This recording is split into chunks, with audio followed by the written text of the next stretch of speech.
ਸੰਤ ਮਹਾਤਮਾ ਮਾਲਕ ਦੇ ਪਿਆਰੇ,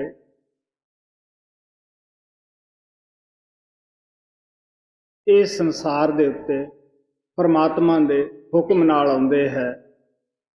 ਹਰ ਆਤਮਾ ਵਾਸਤੇ, ਚਾਹੇ ਉਹ ਕਿਸੇ ਵੀ ਮੁਲਕ ਦੀ ਹੈ ਔਰ ਕਿਸੇ ਵੀ ਜਾਤੀ ਵਿੱਚ ਪੈਦਾ ਹੋਈ ਹੈ, ਉਹਦੇ ਨਾਲ ਉਹਨਾਂ ਮਹਾਤਮਾ ਦਾ ਅਟੁੱਟ ਪਿਆਰ ਹੁੰਦਾ ਹੈ। ਉਹ ਮਾਲਕ ਦੇ ਪਿਆਰੇ ਸਾਨੂੰ ਦੱਸਦੇ ਹਨ ਕਿ ਪਰਮਾਤਮਾ ਸਤ ਹੈ, ਸਦਾ ਕਾਇਮ ਹੈ, ਦੁਨੀਆ ਦੀ ਹਰ ਚੀਜ਼ ਬਦਲਣਹਾਰ ਹੈ, ਇਹ ਸਦਾ ਰਹਿਣ ਵਾਲੀ ਨਹੀਂ।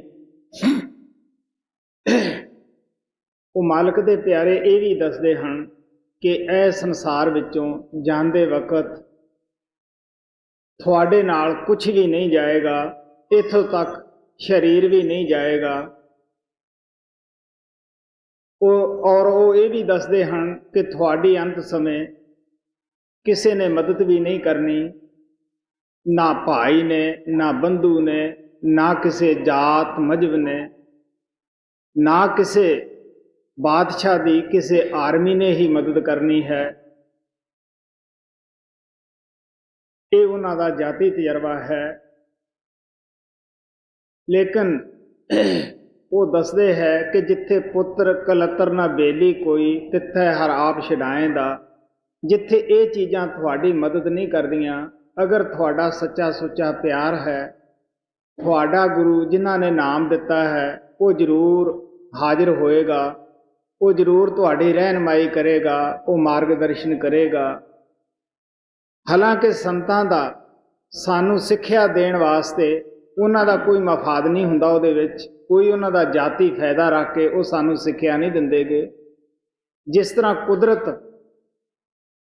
ਹਵਾ, ਪਾਣੀ, ਰੋਸ਼ਨੀ ਮੁਫਤ ਦਿੰਦੀ ਹੈ, ਇਸੇ ਤਰ੍ਹਾਂ ਆਪਣੀ ਨਾਮ ਦੀ ਦੌਲਤ ਮੁਫਤ ਬਾਂਟਦੇ ਹਨ ਆ ਕੇ। ਕਬੀਰ ਸਾਹਿਬ ਕਹਿੰਦੇ ਹੈ, ਨਾਮ ਰਤਨ ਧਨ ਕੋਠੜੀ, ਖਾਨ ਖੁੱਲੀ ਘਟ ਮਾਹੇ, ਸੇਤ ਮੇਤ ਹੀ ਦੇਤ ਹੂੰ, ਗਾਹਕ ਕੋਈ ਨਾ ਹੈ। ਲੇਕਿਨ ਇਹ ਚੀਜ਼ ਦੇ ਬਹੁਤ ਘੱਟ ਗਾਹਕ ਹੈ। ਵਜਾਏ ਅਸੀਂ ਮਹਾਤਮਾ ਦੇ ਫਾਇਦਾ ਉਠਾਉਣ ਦੇ, ਜੋ ਕਿ ਇਤਨਾ ਪਿਆਰ ਲੈ ਕੇ ਆਉਂਦੇ ਹੈ, ਸਾਡੇ ਉੱਤੇ ਦਇਆ ਕਰਨ ਵਾਸਤੇ ਆਉਂਦੇ ਹੈ। ਅਸੀਂ ਕਿਹੜੀ ਤਕਲੀਫ ਹੈ ਜਿਹੜੀ ਮਹਾਤਮਾ ਨੂੰ ਨਹੀਂ ਦਿੱਤੀ। ਕਬੀਰ ਸਾਹਿਬ ਦੀ ਗਠੜੀ ਬੰਨ੍ਹ ਕੇ ਹਾਥੀ ਅੱਗੇ ਸਿੱਟ ਦਿੱਤਾ, ਗੁਰੂ ਨਾਨਕ ਨੂੰ ਕਮਲਾ ਜਾਂ ਕਰਾਈਆ ਕਿਹਾ, ਸਮਸਤ ਤਬਰੇਜ਼ ਦੀ ਪੱਥਰ ਮਾਰ ਮਾਰ ਕੇ ਮੌਤ ਕਰ ਦਿੱਤੀ। ਇਸੇ ਤਰ੍ਹਾਂ ਸਮਸਤ ਤਬਰੇਜ਼ ਦੀ ਜਿੰਦੇ ਜੀ ਖਲ ਲਾ ਦਿੱਤੀ। ਔਰ ਗੁਰੂ ਅਰਜਨ ਦੇਵ ਜੀ ਔਰ ਗੁਰੂ ਤੇਗ ਬਹਾਦਰ ਨੂੰ ਤਾਂ ਗੈਰ ਮਨੁੱਖੀ ਤਸੀਹੇ ਦੇ ਕੇ ਕਤਲ ਕੀਤਾ। ਗੁਰੂ ਗੋਬਿੰਦ ਸਿੰਘ ਦੇ ਮਾਸੂਮ ਬੱਚੇ ਨੀਹਾਂ ਵਿੱਚ ਚਿਣ ਦਿੱਤੇ। ਹੋਰ ਵੀ ਬਹੁਤ ਸਾਰੇ ਉਹਨਾਂ ਨੂੰ ਕਸ਼ਟ ਦਿੱਤੇ। ਅਫਸੋਸ ਔਰ ਦੁੱਖ ਦੀ ਗੱਲ ਹੈ ਕਿ ਇਹ ਜਿਤਨਾ ਕੁਝ ਹੋਇਆ ਅਤਿਆਚਾਰ, ਇਹ ਮਜ਼ਹਬ ਦੇ ਨਾਮ ਉੱਤੇ, ਧਰਮ ਦੇ ਨਾਮ ਉੱਤੇ ਅਤਿਆਚਾਰ ਹੋਇਆ। ਕਿਉਂਕਿ ਜੋ ਤੁਸਵੀ ਲੋਕ ਹੁੰਦੇ ਹੈ, ਮਜ਼ਹਬ ਦੇ ਠੇਕੇਦਾਰ ਬਣਦੇ ਹੈ, ਉਹਨਾਂ ਲੋਕਾਂ ਨੇ ਹੀ ਉਸ ਵਕਤ ਦੀ ਹਕੂਮਤ ਨੂੰ ਸਿਖਾ ਕੇ ਐਸੇ ਮਹਾਂਪੁਰਸ਼ਾਂ ਨੂੰ ਕਸ਼ਟ ਦਿਵਾਏ ਗਏ। ਮਹਾਰਾਜ ਸਾਵਣ ਸਿੰਘ ਇਹ ਕਹਿੰਦੇ ਹੁੰਦੇ ਸਨ ਕਿ ਸੰਤ ਤਾਂ ਬੜੀ ਮਦਦ ਔਰ ਦਇਆ ਲੈ ਕੇ ਆਉਂਦੇ ਹੈ, ਲੇਕਿਨ ਅਸੀਂ ਇਹ ਉਹਨਾਂ ਦੇ ਨਾਲ ਕਰਤੂਤਾਂ ਕਰਦੇ ਹਾਂ, ਇਹ ਵਰਤਾਓ ਕਰਦੇ ਹਾਂ। ਉਹ ਦੱਸਦੇ ਹੁੰਦੇ ਸੀਗੇ ਕਿ ਜਿਸ ਤਰ੍ਹਾਂ ਇੱਕ ਗੰਜਾ ਆਦਮੀ ਕਿਸੇ ਸਰਾਂ ਦੇ ਅੰਦਰ ਦਾਖਲ ਹੋ ਗਿਆ, ਉਸਨੇ ਕਾਫੀ ਲੋਕਾਂ ਨੂੰ ਕਿਹਾ ਕਿ ਮੈਨੂੰ ਵੀ ਕੋਈ ਕੱਢੇ। ਕੋਈ ਤਿਆਰ ਨਾ ਹੋਇਆ। ਦਿਲ 'ਚ ਖਿਆਲ ਆਇਆ ਕਿ ਮੈਂ ਖੁਦ ਹੀ ਨਿਕਲ ਜਾਊਂਗਾ। ਉਸਨੇ ਇੱਕ ਸਾਈਡ ਦੇ ਉੱਤੋਂ ਆਪਣਾ ਹੱਥ ਧਰ ਲਿਆ ਕਿ ਜਦ ਬੜਾ ਬੂਹਾ ਆਏਗਾ, ਬੜਾ ਦਰਵਾਜ਼ਾ ਆਏਗਾ, ਮੈਂ ਉੱਥੋਂ ਦੀ ਲੰਘ ਜਾਊਂਗਾ। ਜਦ ਉਸ ਬੜੇ ਬੂਹੇ ਦੇ ਉੱਪਰ ਆਵੇ, ਗੰਜੇ ਆਦਮੀ ਦੇ ਸਿਰ ਵਿੱਚ ਆਮ ਤੌਰ ਦੇ ਉੱਤੇ ਖਾਰਸ ਹੁੰਦੀ ਹੈ, ਉੱਥੇ ਆ ਕੇ ਦੀਵਾਰ ਦੇ ਨਾਲੋਂ ਹੱਥ ਚੁੱਕ ਲੇ ਔਰ ਖਾਰਸ ਕਰਨ ਲੱਗ ਜਾਵੇ, ਬੂਹਾ ਲੰਘ ਜਾਵੇ, ਫਿਰ ਉਹ ਚੱਕਰ ਪੈ ਜਾਵੇ, ਉਹ ਵਿਚਾਰਾ ਉੱਥੇ ਹੀ ਪਰੇਸ਼ਾਨ ਹੁੰਦਾ ਫਿਰਿਆ, ਦੁਖੀ ਹੁੰਦਾ ਫਿਰਿਆ। ਇਸੇ ਤਰ੍ਹਾਂ 84 ਲੱਖ ਜੇਲ੍ਹ ਖਾਨੇ ਵਿੱਚੋਂ ਨਿਕਲਣ ਵਾਸਤੇ ਇਨਸਾਨੀ ਜਾਮਾ ਹੀ ਇੱਕ ਦਰਵਾਜ਼ਾ ਹੈ। ਅਸੀਂ ਉਸ ਦਰਵਾਜ਼ੇ ਦੇ ਉੱਪਰ ਆ ਖੜੇ ਹਾਂ। ਇੱਥੇ ਆ ਕੇ ਜਿਸ ਤਰ੍ਹਾਂ ਉਹ ਗੰਜਾ ਆਦਮੀ ਹੱਥ ਦੀਵਾਰ ਤੋਂ ਚੁੱਕ ਲੈਂਦਾ ਸੀਗਾ, ਸਿਰ ਦੇ ਵਿੱਚ ਖਾਰਸ ਕਰਦਾ ਸੀਗਾ, ਇਹੀ ਹਾਲਤ ਸਾਡੀ ਹੈ। ਅਸੀਂ ਕੋਈ ਘੱਟ ਨਹੀਂ ਗਏ। ਸਾਡੇ ਵੀ ਜਦੋਂ ਇਨਸਾਨੀ ਜਾਮਾ ਆਉਂਦਾ ਹੈ, 84 ਚੋਂ ਨਿਕਲਣ ਦਾ ਦਰਵਾਜ਼ਾ ਨਜ਼ਦੀਕ ਆ ਜਾਂਦਾ ਹੈ, ਅਸੀਂ ਦਰਵਾਜ਼ੇ ਦੇ ਉੱਪਰ ਪਹੁੰਚ ਜਾਂਦੇ ਹਾਂ। ਫਿਰ ਸਾਡੇ ਅੰਦਰ ਕਿਹੜੀ ਖੁਰਕ ਹੁੰਦੀ ਹੈ ਵਿਸ਼ੇ ਵਿਕਾਰਾਂ ਦੀ, ਮੈਂ ਮੇਰੀ ਦੀ, ਔਰ ਇਹਨਾਂ ਦੇ ਵਿੱਚ ਹੀ ਆਪਣਾ ਜੀਵਨ ਬਰਬਾਦ ਕਰਕੇ ਚਲੇ ਜਾਂਦੇ ਹਾਂ। ਭੰਗ ਦੇ ਪਹਾੜੇ ਅਸੀਂ ਆਪਣੇ ਜੀਵਨ ਨੂੰ ਖੋ ਦਿੰਦੇ ਹਾਂ। ਲੇਕਿਨ ਸੰਤ ਫਿਰ ਵੀ ਦਇਆ ਕਰਦੇ ਹੈ। ਉਹ ਕਹਿੰਦੇ ਹੈ, ਅਗਰ ਤੁਹਾਨੂੰ ਸੱਚਮੁੱਚ ਹੀ ਉਸ ਪ੍ਰਮਾਤਮਾ ਨਾਲ ਲਗਾਓ ਹੈ, ਪਿਆਰ ਹੈ, ਤੁਸੀਂ ਮਿਲਣਾ ਚਾਹੁੰਦੇ ਹੋ, ਉਹ ਪ੍ਰਮਾਤਮਾ ਬਾਹਰ ਕਿਸੇ ਜਗ੍ਹਾ ਨਹੀਂ ਗਾ, ਉਹ ਤੁਹਾਡੇ ਸਰੀਰ ਦੇ ਅੰਦਰ ਹੈ, ਨੇੜੇ ਤੋਂ ਨੇੜੇ ਤੁਹਾਡੇ ਅੰਦਰ ਬੈਠਾ ਹੈ। ਤੁਹਾਡੇ ਮਿਲਣ ਦੀ ਹਮੇਸ਼ਾ ਉਹ ਇੰਤਜ਼ਾਰ ਵਿੱਚ ਹੁੰਦਾ ਹੈ। ਇਨਸਾਨੀ ਜਾਮੇ 'ਚ ਹੀ ਮਿਲ ਸਕਦਾ ਹੈ। ਲੇਕਿਨ ਮੈਂ ਉੱਪਰ ਦੱਸ ਹੀ ਆਇਆ ਹੈ, ਅਸੀਂ ਵਜਾਏ ਜਾਣ ਦੇ ਨਾਲ ਪਿਆਰ ਹੋਣ ਦੇ। ਫਿਰ ਉਹ ਮਾਲਕ ਦੇ ਪਿਆਰੇ ਇਹ ਵੀ ਕਹਿੰਦੇ ਹੈ ਕਿ ਬਈ ਤੁਸੀਂ ਇਕੱਲੇ ਨਾ ਜਾਓ। ਉਹ ਕਹਿੰਦੇ ਅਸੀਂ ਤੁਹਾਡੇ ਨਾਲ ਹੋ ਕੇ ਇਹ ਤੁਹਾਡਾ ਮਸਲਾ ਹੱਲ ਕਰਾਵਾਂਗੇ। ਤੁਸੀਂ ਘਰ-ਬਾਰ ਨਾ ਛੱਡੋ, ਪੁੱਤਰ ਧੀਆਂ ਨਾ ਛੱਡੋ, ਤੁਸੀਂ ਕੌਮ ਨਾ ਬਦਲੋ, ਕੋਈ ਜਿਸਮ ਦੇ ਉੱਤੇ ਖਾਸ ਕਿਸਮ ਦੇ ਕੱਪੜੇ ਪਾਉਣ ਦੀ ਵੀ ਲੋੜ ਨਹੀਂ। ਕਹਿੰਦੇ ਘਰ ਦੀਆਂ ਜ਼ਿੰਮੇਵਾਰੀਆਂ ਨਿਭਾਉਂਦੇ ਹੋਏ ਤੁਸੀਂ ਪਰਮਾਤਮਾ ਨੂੰ ਪਾ ਸਕਦੇ ਹੋ। ਜੋ ਪਹੇਲੀ ਤੁਹਾਡੇ ਜੀਵਨ ਦੀ ਹੈ, ਇਨਸਾਨੀ ਜਾਮੇ ਦੀ ਹੈ, ਉਸ ਨੂੰ ਤੁਸੀਂ ਇਸ ਇਨਸਾਨੀ ਜਾਮੇ 'ਚ ਹੀ ਹੱਲ ਕਰ ਸਕਦੇ ਹੋ। ਅਗਰ ਇਨਸਾਨੀ ਜਾਮਾ ਹੱਥ ਦੇ ਵਿੱਚੋਂ ਨਿਕਲ ਗਿਆ, ਫਿਰ ਇਹ ਵਕਤ ਪਤਾ ਨਹੀਂ ਹੱਥ ਆਏ ਜਾਂ ਨਾ ਆਏ, ਕਿਸੇ ਐਸੇ ਜਗ੍ਹਾ ਜਾ ਕੇ ਜਨਮ ਹੋ ਜਾਵੇ ਜਿੱਥੇ ਭੁੱਲੇ ਭਟਕੇ ਵੀ ਅਸੀਂ ਉਸ ਪਰਮਾਤਮਾ ਦੀ ਤਰਫ ਨਾ ਆ ਸਕੀਏ। ਸੋ ਇਸ ਵਾਸਤੇ ਸੰਤ ਮਹਾਤਮਾ ਮਾਲਕ ਦੇ ਪਿਆਰੇ ਹਮੇਸ਼ਾ ਹੀ ਸੰਸਾਰ ਵਿੱਚ ਆਉਂਦੇ ਹੈ। ਲੇਕਿਨ ਅਸੀਂ ਜੀਵ ਬਜਾਏ ਉਹਨਾਂ ਤੋਂ ਫਾਇਦਾ ਉਠਾਉਣ ਦੇ ਉਹਨਾਂ ਦੀ ਨਿੰਦਿਆ ਕਰਦੇ ਹਾਂ, ਉਹਨਾਂ ਉੱਪਰ ਚਿੱਕੜ ਸਿੱਟਦੇ ਹਾਂ, ਉਹਨਾਂ ਨੂੰ ਕਮਲੇ ਤੇ ਕਰਾਈਏ ਕਹਿ ਦਿੰਦੇ ਹਾਂ। ਤੁਸੀਂ ਦੇਖ ਲਓ ਸਾਡੀ ਉਹ ਹਾਲਤ ਹੈ ਜਿਸ ਤਰ੍ਹਾਂ ਕੋਈ ਇਨਸਾਨ ਗਰਮੀ 'ਚ ਬੈਠਾ ਸੀ, ਕਿਸੇ ਆਦਮੀ ਨੇ ਤਰਸ ਖਾ ਕੇ ਕਿਹਾ ਕਿ ਬਈ ਤੂੰ ਛਾਵੇਂ ਆ ਜਾ। ਉਹ ਕਹਿੰਦਾ ਕੀ ਮਜ਼ਦੂਰੀ ਦੇਵੇਂਗਾ। ਇਹੀ ਹਾਲਤ ਸਾਡੀ ਹੈ। ਮਹਾਤਮਾ ਕੱਢਣ ਵਾਸਤੇ ਆਉਂਦੇ ਹੈ, ਲੇਕਿਨ ਅਸੀਂ ਇੱਥੇ ਫਸੇ ਰਹਿਣਾ ਹੀ ਚਾਹੁੰਦੇ ਹਾਂ। ਆਪ ਗੌਰ ਨਾਲ ਸੁਣੋ, ਸਵਾਮੀ ਜੀ ਮਹਾਰਾਜ ਦਾ ਸ਼ਬਦ ਹੈ, ਆਪਦੇ ਅੱਗੇ ਰੱਖਿਆ ਜਾਂਦਾ ਹੈ। ਸਵਾਮੀ ਜੀ ਮਹਾਰਾਜ ਕਹਿੰਦੇ ਹੈ ਕਿ ਸਾਡੀ ਆਤਮਾ ਉਸ ਪਰਮਾਤਮਾ ਦੇ ਅੰਦਰ ਅਭੇਦ ਸੀ, ਸਮਾਈ ਹੋਈ ਸੀ। ਕਾਲ ਨੇ ਉਸ ਪਰਮਾਤਮਾ ਪ੍ਰਭੂ ਦੀ ਭਗਤੀ ਕੀਤੀ।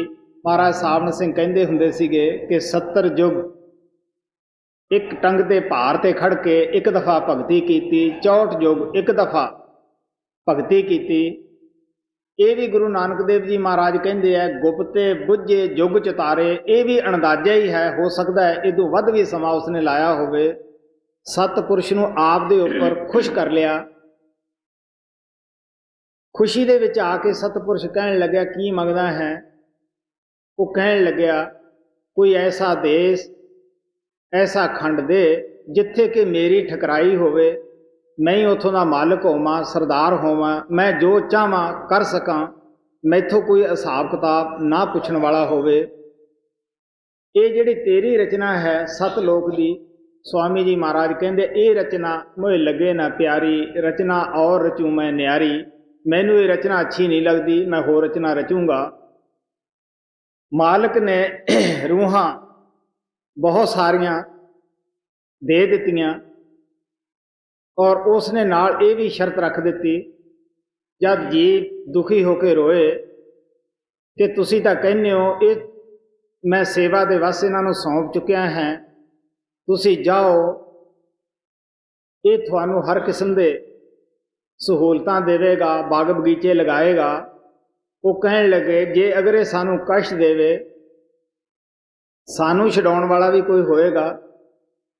ਉੱਥੇ ਮਾਲਕ ਨੇ ਇਕਰਾਰ ਕੀਤਾ ਕਿ ਜਿਹੜੀਆਂ ਆਤਮਾ ਮੇਰੇ ਮਿਲਣ ਨੂੰ ਤੜਫਣਗੀਆਂ, ਮੈਂ ਉਹਨਾਂ ਨੂੰ ਲੈਣ ਵਾਸਤੇ ਆਊਂਗਾ, ਕਿਉਂਕਿ ਕਾਲ ਹਰ ਆਤਮਾ ਨੂੰ ਇੱਕ ਦਫਾ 84 ਲੱਖ ਜੂਆ ਜੂਨ ਭੁਗਤਣ ਤੋਂ ਬਾਅਦ ਇਨਸਾਨੀ ਜਾਮਾ ਦੇਵੇਗਾ। ਮੈਂ ਵੀ ਇਨਸਾਨੀ ਜਾਮਾ ਪਾ ਕੇ ਆਊਂਗਾ। ਜਿਨ੍ਹਾਂ ਨੂੰ ਮੇਰੇ ਮਿਲਣ ਦੀ ਤੜਫ ਹੋਏਗੀ ਉਹ ਮੇਰੀ ਗੱਲ ਨੂੰ ਗੌਰ ਨਾਲ ਸੁਣਨਗੇ, ਮੇਰੀ ਗੱਲ 'ਤੇ ਅਮਲ ਕਰਨਗੇ। ਬਾਕੀ ਜਿਹੜੇ ਕਾਲ ਦੇ ਬਹਿਕਾਵੇ ਅੰਦਰ ਆ ਗਏ ਹੈ, ਉਹ ਮੇਰੀ ਗੱਲ ਨੂੰ ਸੁਣ ਕੇ ਸੜ ਬਲ ਜਾਇਆ ਕਰਨਗੇ, ਮੇਰੀ ਗੱਲ ਨੂੰ ਸੁਣ ਕੇ ਉਹ ਖੁਸ਼ ਨਾ ਹੋਣਗੇ। ਉਹ ਕਾਲ ਨੇ ਉਹਨਾਂ ਦੀ ਬੁੱਧ ਗ੍ਰਸੀ ਹੋਏਗੀ। ਤੋ ਕਾਲ ਨੇ ਇਹ ਵਰ ਲਿਆ ਕਿ ਹੇ ਪਰਮਾਤਮਾ, ਮੈਨੂੰ ਤੂੰ ਦੇਵਤਾ ਦੇ ਦਿੱਤੇ ਹੈ, ਰੂਹਾਂ ਵੀ ਦੇ ਦਿੱਤੀਆਂ ਹਨ, ਲੇਕਿਨ ਜਦ ਤੂੰ ਇਨਸਾਨੀ ਜਾਮੇ ਵਿੱਚ ਆਵੇਂ, ਇੱਕ ਤਾਂ ਤੂੰ ਕਰਾਮਾਤ ਦਿਖਾ ਕੇ ਜੀਵਾਂ ਨੂੰ ਨਾ ਲਿਆਵੇਂ। ਮਹਾਰਾਜ ਸਾਵਣ ਸਿੰਘ ਕਹਿੰਦੇ ਹੁੰਦੇ ਸੀ, ਅਗਰ ਸੰਤ ਕਰਾਮਾਤ ਦਿਖਾਉਣ, ਅੱਜ ਨੂੰ ਇਹ ਸਾਰੀ ਹੀ ਸ੍ਰਿਸ਼ਟੀ ਜਿਹੜੀ ਸੀਗੀ, ਇੱਕ ਸੰਤ ਆਇਆ ਹੀ ਕਾਫੀ ਸੀ, ਸਭ ਨੂੰ ਲੈ ਜਾਂਦਾ।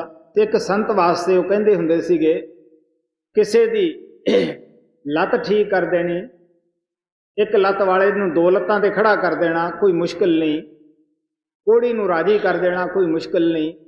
ਇੱਕ ਇਲਾਕੇ ਦੇ ਵਿੱਚ ਐਸਾ ਤਜਰਬਾ ਵਿਖਾਇਆ ਹੋਵੇ, ਸਾਰਾ ਇਲਾਕਾ ਹੀ ਨਾਮ ਲੈਣ ਵਾਸਤੇ ਤਿਆਰ ਹੋ ਜਾਏਗਾ, ਲੇਕਿਨ ਨਹੀਂ, ਕਿਉਂਕਿ ਐਦ ਹੋਇਆ ਹੈ, ਸੰਤ ਆ ਕੇ ਉਸ ਐਦ ਦੇ ਵਿੱਚ ਪੱਕੇ ਹੈ।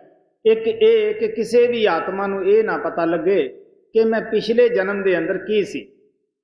ਇਹ ਦੁੱਖ ਹੈ ਤਾਂ ਮੈਨੂੰ ਕਿਸ ਕਰਮ ਕਰਕੇ ਮਿਲਦਾ ਹੈ, ਸੁੱਖ ਹੈ ਤਾਂ ਕਿਹੜੇ ਕਰਮ ਕਰਕੇ ਮੈਨੂੰ ਇਹ ਮਿਲਦਾ ਹੈ, ਹਰ ਇੱਕ 'ਤੇ ਪੜਦਾ ਪਿਆ ਰਵੇ। ਤੀਸਰਾ ਇਹ ਹੈ ਕਿ ਮੈਂ ਜਿਸ ਜਾਮੇ ਵਿੱਚ ਕਿਸੇ ਨੂੰ ਜਨਮ ਦੇਵਾਂ, ਉਹ ਉੱਥੇ ਖੁਸ਼ ਰਵੇ। ਹੁਣ ਤੁਸੀਂ ਦੇਖ ਲਓ ਕਿ ਸੂਰ ਦੀ ਜੂਨੀ ਸਭ ਨਾਲੋਂ ਔਖੀ ਜੂਨ ਹੈ, ਗੰਦ 'ਚ ਮੂੰਹ ਰੱਖਦਾ ਹੈ। ਉਸ ਨੂੰ ਵੀ ਅਗਰ ਕੋਈ ਮਾਰਦਾ ਹੈ, ਉਹ ਕਿੰਨਾ ਕੋਸ਼ਿਸ਼ ਕਰਦਾ ਜਾਨ ਬਚਾਉਣ ਦੀ, ਉਹ ਉਸੇ ਵਿੱਚ ਹੀ ਖੁਸ਼ ਹੈ। ਇਸ ਵਾਸਤੇ ਜਦ ਆਤਮਾ ਉਸ ਪਰਮਾਤਮਾ ਨੇ ਕਾਲ ਨੂੰ ਬਖਸ਼ ਦਿੱਤੀਆਂ ਤਾਂ ਸਵਾਮੀ ਜੀ ਮਹਾਰਾਜ ਕਹਿੰਦੇ ਆ, ਸੁਰਤ ਬੂੰਦ ਸਤ ਸਿੰਧ ਤਜ ਆਈ 10ਵੇਂ ਦੁਆਰ। ਉਹ ਮਾਲਕ ਦਾ ਦੇਸ਼ ਛੱਡ ਕੇ ਇਹ ਨਿਚਲੇ ਮੰਡਲ ਦੇ ਉੱਤੇ ਆ ਗਈ ਹੈ। ਇਸ ਦੇ ਉੱਪਰ ਇੱਥੇ ਆ ਕੇ ਕਾਰਨ ਪੜਦਾ ਚੜ੍ਹ ਗਿਆ, ਜੋ ਪੂਰੀ ਲਾਈਟ ਸੀ, ਰੋਸ਼ਨੀ ਸੀ ਇਸ ਦੀ, ਉਹ ਕਮ ਹੋ ਗਈ। ਜਿਸ ਤਰ੍ਹਾਂ ਕਿਸੇ ਲੰਪ ਦੇ ਉੱਤੇ ਕਈ ਪਰਦੇ ਚੜਾਏ ਜਾਣ, ਉਹਦੀ ਰੋਸ਼ਨੀ ਕਮ ਹੋ ਜਾਂਦੀ ਹੈ।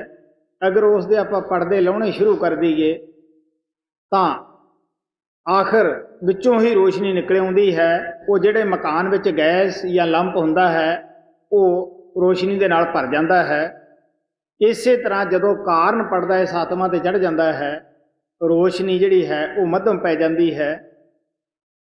ਜਦ ਉਦੋਂ ਥੱਲੇ ਵਾਲੇ ਮੰਡਲ 'ਤੇ ਆਉਂਦੀ ਹੈ, ਸੂਖਸ਼ਮ ਪੜਦਾ ਚੜ੍ਹ ਜਾਂਦਾ ਹੈ, ਜਿਹੜੀ ਰੋਸ਼ਨੀ ਹੈ ਉਹ ਹੋਰ ਵੀ ਮੱਧਮ ਹੋ ਜਾਂਦੀ ਹੈ, ਇਹਨਾਂ ਪਰਦਿਆਂ ਦੇ ਵਿੱਚ ਢਕੀ ਜਾਂਦੀ ਹੈ। ਜਦ ਇਸ ਅਸਥੂਲ ਜਨਮ ਦੇ ਵਿੱਚ ਆ ਜਾਂਦੀ ਹੈ, ਅਸਥੂਲ ਦੁਨੀਆ ਦੇ ਵਿੱਚ, ਤਾਂ ਇਸ ਦੀ ਰੋਸ਼ਨੀ ਬਿਲਕੁਲ ਹੀ ਖਤਮ ਹੋ ਜਾਂਦੀ ਹੈ, ਨਾ ਦੇ ਬਰਾਬਰ ਹੀ ਹੈ। ਔਰ ਇਹ ਆਪਣੇ ਘਰ ਨੂੰ ਭੁੱਲ ਜਾਂਦੀ ਹੈ, ਆਪਣੇ ਦੇਸ਼ ਨੂੰ ਭੁੱਲ ਜਾਂਦੀ ਹੈ, ਆਪਣੀ ਜਾਤ ਨੂੰ ਭੁੱਲ ਜਾਂਦੀ ਹੈ, ਆਪਣੀ ਕੌਮ ਨੂੰ ਭੁੱਲ ਜਾਂਦੀ ਹੈ।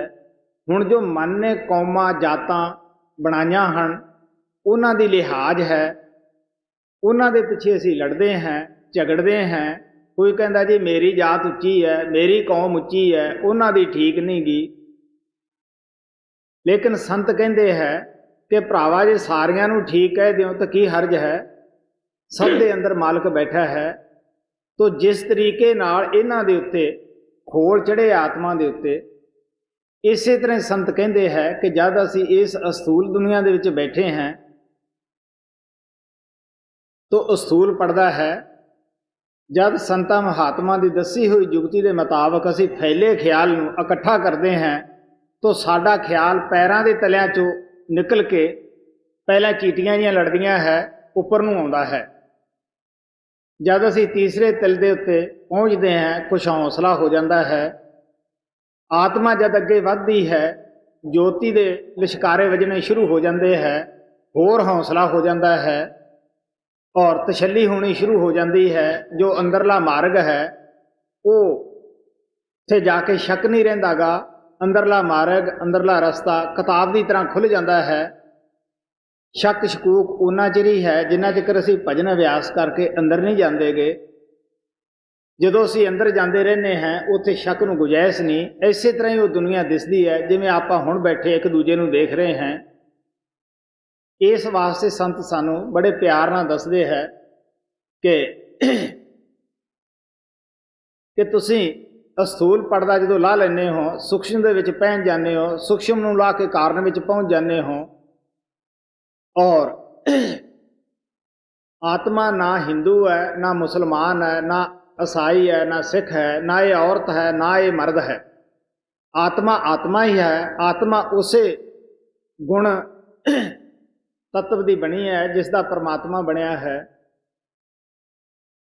ਉਹ ਪਰਮਾਤਮਾ ਇੱਕ ਸਮੁੰਦਰ ਹੈ, ਸ਼ਬਦ ਉਸ ਦੀ ਲਹਿਰ ਹੈ, ਆਤਮਾ ਉਸ ਦੀ ਬੂੰਦ ਹੈ। ਹੁਣ ਅਸੀਂ ਸੋਚਣਾ ਹੈ ਕਿ ਬੂੰਦ ਵੀ ਪਾਣੀ ਹੈ, ਲਹਿਰ ਵੀ ਪਾਣੀ ਹੈ, ਸਮੁੰਦਰ ਵੀ ਪਾਣੀ ਹੈ, ਫਰਕ ਵਿਛੋੜੇ ਦਾ ਹੀ ਹੈ।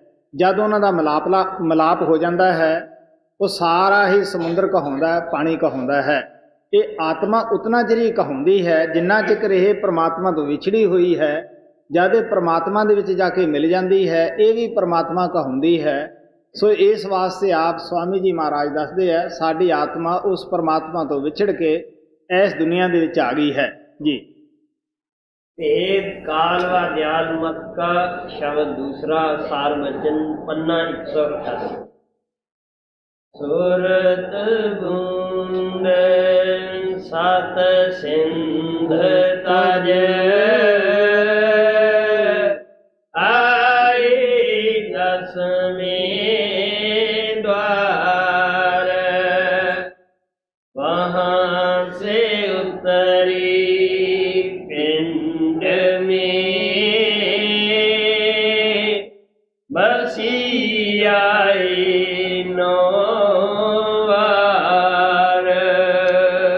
ਕਿਸੇ ਮਹਾਤਮਾ ਨੇ ਸਾਡੀ ਦੇਹ ਨੂੰ 10 ਦਰਵਾਜ਼ਿਆਂ ਵਾਲਾ ਕਰਕੇ ਬਿਆਨ ਕੀਤਾ ਹੈ, ਕਿਸੇ ਨੇ 9 ਦਰਵਾਜ਼ਿਆਂ ਵਾਲਾ ਸਰੀਰ ਕਰਕੇ ਬਿਆਨ ਕੀਤਾ ਹੈ। ਜੋ 9 ਦਰਵਾਜ਼ੇ ਹਨ, 2 ਅੱਖਾਂ ਦੇ ਸੁਰਾਖ ਹਨ, 2 ਨੱਕ ਦੇ ਹੈ, 2 ਅੱਖਾਂ ਦੇ ਹਨ, ਮੂੰਹ ਹੈ, ਹੇਠ 2 ਇੰਦਰੀਆਂ ਦੇ ਸੁਰਾਖ ਹਨ। ਇਹ ਸੰਸਾਰ ਦੀ ਤਰਫ ਸਾਰੇ ਦਰਵਾਜ਼ੇ ਖੁੱਲ੍ਹਦੇ ਹਨ। ਜਿਹੜਾ 10ਵਾਂ ਹੈ ਉਹ ਅੰਦਰ ਦੀ ਤਰਫ ਪਰਮਾਤਮਾ ਦੇ ਦੇਸ਼ ਦੀ ਤਰਫ ਖੁੱਲ੍ਹਦਾ ਹੈ। ਗੁਰੂ ਨਾਨਕ ਦੇਵ ਜੀ ਮਹਾਰਾਜ ਕਹਿੰਦੇ ਹੈ 9 ਦਰਵਾਜ਼ੇ ਕਾਇਆ ਕੋਟ ਗੜ੍ਹ। ਇਹ ਸਰੀਰ ਦੇ 9 ਦਰਵਾਜ਼ੇ ਹੈ। ਇਹ ਕਿਲਾ ਕੋਟ ਬੜਾ ਖੂਬਸੂਰਤ ਹੈ। 10ਵਾਂ ਗੁਪਤ ਰਖੀਜੈ। ਉਹ 10ਵਾਂ ਜੋ ਦੀਵਾਰ ਹੈ, ਦਰਵਾਜ਼ਾ ਹੈ, ਉਹ ਗੁਪਤ ਹੈ। ਉਹ ਪਰਮਾਤਮਾ ਉਸ ਗੁਪਤ ਦਰਵਾਜ਼ੇ ਦੇ ਪਿੱਛੇ ਬੈਠਾ ਹੈ। ਬੱਜਰ ਕਵਾੜ ਲਾ ਕੇ ਉਹ ਬੈਠ ਗਿਆ ਹੈ। ਆਪ ਹੀ ਉਸ ਦਰਵਾਜ਼ੇ ਨੂੰ ਖੋਲ੍ਹਣ ਵਾਸਤੇ ਆਉਂਦਾ ਹੈ। ਆਪ ਕਹਿਣ ਲੱਗੇ ਬੱਜਰ ਕਵਾੜ ਨਾ ਖੁੱਲੀ ਗੁਰ ਸ਼ਬਦ ਖੁੱਲੀਜੈ। ਉਹ ਆਪਣੇ ਆਪ ਜਿੰਨਾ ਵੀ ਮਰਜ਼ੀ ਅਸੀਂ ਮਨ ਬੁੱਧੀ ਨਾਲ ਕੋਸ਼ਿਸ਼ ਕਰ ਲਈਏ ਖੋਲ੍ਹ ਨਹੀਂ ਸਕਦੇਗੇ, ਕਿਉਂਕਿ ਉਹਦੀ ਚਾਬੀ ਸਾਡੇ ਪਾਸ ਨਹੀਂ, ਕਿਸੇ ਸਮਾਜ ਦੇ ਪਾਸ ਨਹੀਂ। ਇਹ ਤਾਂ ਉਹਨਾਂ ਪਿਆਰਿਆਂ ਨੂੰ ਹੀ ਪਰਮਾਤਮਾ ਨੇ ਚਾਬੀ ਦੇ ਕੇ ਮਹਾਤਮਾ ਨੂੰ ਹੀ ਭੇਜਿਆ ਹੁੰਦਾ ਹੈ। ਉਹ ਆਪ ਦੇ ਮਿਲਣ ਦਾ ਜੋ ਚਾਹਵੇ ਤਰੀਕਾ ਜਾਂ ਸਾਧਨ ਰੱਖ ਸਕਦਾ ਸੀ, ਕਿਉਂਕਿ ਪਰਮਾਤਮਾ ਕੁੱਲ ਮਾਲਕ ਖੁਦ ਮੁਖਤਿਆਰ ਸੀਗਾ। ਗੁਰੂ ਸਾਹਿਬ ਕਹਿੰਦੇ ਹੈ ਜਿਸ ਦਾ ਗ੍ਰਹਿ ਤਿਸ ਦੀਆ ਤਾਲਾ ਕੁੰਜੀ ਗੁਰ ਸੋ ਪਾਈ। ਗੁਰੂ ਨਾਨਕ ਦੇਵ ਜੀ ਮਹਾਰਾਜ ਕਹਿੰਦੇ ਹੈ ਜਿਸ ਪਰਮਾਤਮਾ ਨੇ ਇਹ ਦੇਹ ਬਣਾਈ ਹੈ ਤਾਲਾ ਉਸ ਨੇ ਲਾਇਆ ਹੈ, ਇਹ ਕਿਸੇ ਇਨਸਾਨ ਦਾ ਲਾਇਆ ਹੋਇਆ ਨਹੀਂ। ਉਸ ਨੇ ਖੁਦ ਕੁੰਜੀ ਜਿਹੜੀ ਸੀ ਇਹਦੀ ਗੁਰਮੁਖਾਂ ਦੇ ਹਵਾਲੇ ਕੀਤੀ ਹੈ। ਅਨਕ ਅਪਾਉ ਕਰੇ ਨਹੀਂ ਪਾਏ ਬਿਨ ਸਤਿਗੁਰ ਸਰਣਾਈ। ਆਪਣੀ ਮਨ ਬੁੱਧੀ ਨਾਲ ਜਿੰਨੇ ਮਰਜ਼ੀ ਉਪਾਅ ਕਰ ਲਓ ਕਦੇ ਵੀ ਅਸੀਂ ਕਾਮਯਾਬ ਨਹੀਂ ਹੁੰਦੇ ਜਿੰਨਾ ਚਿਰ ਕੁੰਜੀ ਵਾਲੇ ਮਹਾਤਮਾ ਦੇ ਪਾਸ ਅਸੀਂ ਨਹੀਂ ਜਾਂਦੇਗੇ। ਕੁੰਜੀ ਵਾਲੇ ਮਹਾਤਮਾ ਹਮੇਸ਼ਾ ਸੰਸਾਰ ਵਿੱਚ ਆਏ। ਕਬੀਰ ਸਾਹਿਬ ਆਏ, 10 ਗੁਰੂ ਸਾਹਿਬਾਨ ਆਏ, ਸਾਡੇ ਸਤਿਗੁਰੂ ਜੀ ਮਹਾਰਾਜ ਵਕਤ ਦੇ ਸਤਿਗੁਰੂ ਆਏ। ਔਰ ਇਸ ਵਾਸਤੇ ਆਪ ਪਿਆਰ ਦੇ ਨਾਲ ਦੱਸਦੇ ਹੈ ਗੁਰ ਕੁੰਜੀ ਪਾਹੂ ਨਿਵਲ ਮਨ ਕੋਠਾ ਤਨ ਛੱਤ। ਨਾਨਕ ਗੁਰਬਿਨ ਮਨ ਕਾ ਤਾਕ ਨਾ ਉਗੜੇ ਅਵਰ ਨਾ ਕੁੰਜੀ ਹੱਥ।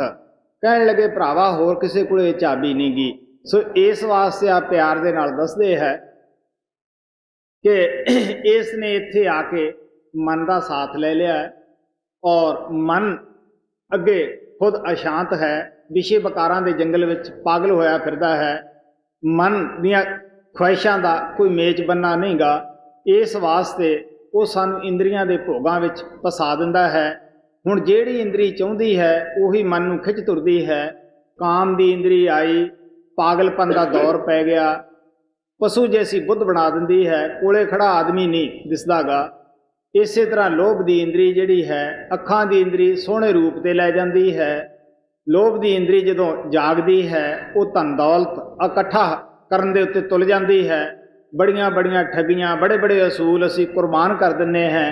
असी कहने हैं साडा आ काम भी हो जावे, आ भी हो जावे। इस वास्ते महात्मा सानू प्यार दे नाल समझाउंदे है कि इन्हां चीज़ां दा साथ लैके इस संसार दे विच फस गई है। हुण महात्मा दसदे है कि आत्मा तो साडी प्योर और पवित्र सी, लेकिन मन इंद्रियां दा साथ लैके ये अति मैली हो चुकी है। बड़े पापां दे भारे इसने सिर दे उत्ते लद लए है, जद ही ये परमात्मा तो विछड़ी है। अगर अज तक ये कदे भी संत सतगुरां नूं मिली हुंदी, ये दुखी दुनिया दे विच कदे भी हाज़र ना हुंदी। ਇਹਦਾ सबूत यही है कि असी इस दुनिया दुखी दे विच तद ही बैठे हैं कि असी परमात्मा तो विछड़ के अज तक कदे भी किसी मालिक दे प्यारे नूं ना मिले जी। वहाँ से उतरी पिंड में बसी आए नौ बार, मन इंद्री सन बंध कर जगत की लार, जन्म जन्म दुख में रही वही 84 तार। हुण आप कहंदे मन इंद्रियां दा साथ लैके की सज़ा मिली, 84 विच चली गई। मन दे कहे खोटे कर्म कीते, उहदी सज़ा भुगतण वास्ते पशु पंछियां दे जामिਆਂ तक जाना पिया। तुसी देख लो किहड़ा जामा तुहानूं इत्थे कोई सुखी नज़र दे विच आएगा कि मच्छियां सुखी हैं। किस तरह उन्हां नूं फाही लाउण वास्ते शिकारी कुंडियां नूं गोश्त लाई फिरदे है, जाल लाई फिरदे है, कि वो सुखी है? कि घोड़े सुखी है? सवारियां लोड़ तो वध तांगे वाले बिठा लेंदे है, दाड़ दाड़ छांटे मारते है, पैर फिसलता है, सड़क ते गिर जाता है। किहड़ी अदालत है जिथे वो जाके कहे कि मैथों हुण तुरिया नहीं जाता? किहड़ी माता है उहदी पुकार सुनने वाली? सवारियां उत्ते बैठियां ही कहंदियां है वो डिग्या पिया है कि वक्त सिर अगर ना पहुँचाया तो पैसे नहीं देवांगे। इस वास्ते वो फिर उसनूं छांटे खा के उठ खड़दा है, उस तरह बेचारा फिर खिंचता है।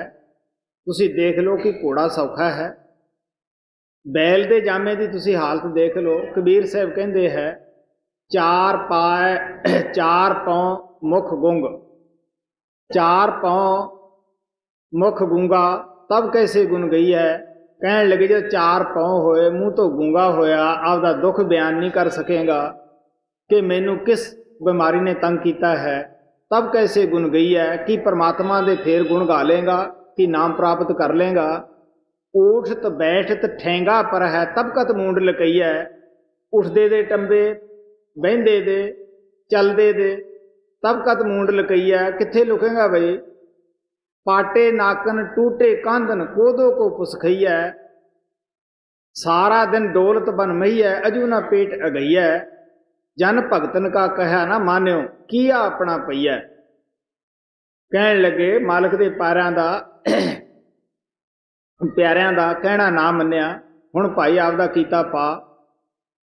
मैं अखां नाल देखिया है कि जिमीदार लोग अच्छा खाना आप खांदे है, बौलद नूं पत पराल मिलदा है, खड़ा अगे जोड़ते है, वो थक के बैठ जाते है, वो डंडे दे अगे आर लाई हुंदी है, वो घुमाउंदे है। वो लाचार होया थकिया होया वो आर नूं भी सह लैंदा है, फिर डिग पैंदा है। ਜੱਟ ਉਹਦਾ ਰੱਸੀ ਨਾਲ ਮੂੰਹ ਬੰਦ ਕਰ ਦਿੰਦੇ ਹੈ। ਜਦ ਉਹਦਾ ਮੂੰਹ ਬੰਦ ਹੁੰਦਾ ਹੈ, ਸਾਹ ਘੁੱਟਦਾ ਹੈ, ਉਦੋਂ ਦੁਖੀ ਹੋਇਆ ਉੱਠਦਾ ਹੈ। ਤੁਸੀਂ ਦੇਖ ਲਓ ਇਹ ਕਿਉਂ ਕਸ਼ਟ ਉਠਾਏ ਬਈ। ਇਨਸਾਨੀ ਜਾਮੇ ਨੂੰ ਫਜ਼ੂਲ ਗਵਾ ਦਿੱਤਾ। ਇਹ ਤਾਂ ਹੈ ਥੱਲੇ ਵਾਲੀਆਂ ਜੂਨਾਂ ਦੀ ਹਾਲਤ। ਬੱਕਰੇ ਕੰਨੀ ਦੇਖ ਲਓ, ਬੱਕਰੀਆਂ ਦੀ ਕੀ ਹਾਲਤ ਹੈ, ਭੇਡਾਂ ਦੀ ਕੀ ਹਾਲਤ ਹੈ, ਗਊਆਂ ਦੀ ਕੀ ਹਾਲਤ ਹੈ। ਨਿਗਾਹ ਮਾਰ ਕੇ ਦੇਖ ਲਓ, ਕੁਕੜੀਆਂ ਦੀ ਕੀ ਹਾਲਤ ਹੈ। ਉਹ ਕਾਂ ਕਾਂ ਕਰਦੀਆਂ ਹਨ, ਉਹਨਾਂ ਦੇ ਗਲੇ ਕੱਟ ਦਿੰਦੇ ਹੈ। ਕਦੇ ਸੋਚਿਆ ਕਿ ਇਹਨਾਂ ਨੂੰ ਵੀ ਪੀੜ ਹੁੰਦੀ ਹੋਏਗੀ? ਬੱਕਰੀ ਵਿਚਾਰੀ ਦੇਖਦੀ ਰਹਿ ਜਾਂਦੀ ਹੈ, ਅਸੀਂ ਉਹਦੇ ਬੱਚੇ ਨੂੰ ਫੜ ਕੇ ਕਤਲ ਕਰ ਦਿੰਦੇ ਹਾਂ। ਕਦੇ ਸੋਚਿਆ ਹੈ ਕਿ ਸਾਡੇ ਸਾਹਮਣੇ ਅਗਰ ਸਾਡੇ ਕੋਈ ਬੱਚੇ ਨੂੰ ਕਤਲ ਕਰੇ, ਕੀ ਅਸੀਂ ਦੁੱਖ ਮਹਿਸੂਸ ਕਰਾਂਗੇ ਜਾਂ ਸੁੱਖ ਮਹਿਸੂਸ ਕਰਾਂਗੇ? ਤੁਸੀਂ ਪਸ਼ੂਆਂ ਕੰਨੇ ਗੌਰ ਨਾਲ ਦੇਖ ਲਓ, ਜਦ ਐਸਾ ਉਹਨਾਂ ਦੇ ਨਾਲ ਚਾਂਸ ਹੁੰਦਾ ਹੈ, ਉਹਨਾਂ ਦੀਆਂ ਅੱਖਾਂ 'ਚੋਂ ਪਾਣੀ ਗਿਰਦਾ ਹੈ। ਉਹ ਆਪਣੀ ਬੋਲੀ 'ਚ ਬੋਲ ਕੇ ਸੁਣਾਉਂਦੇ ਆ, ਪਿਆਂ ਪਿਆਂ ਕਰਦੇ ਹੈ, ਲੇਕਿਨ ਉਧਰ ਕੌਣ ਸੁਣਦਾ ਬਈ?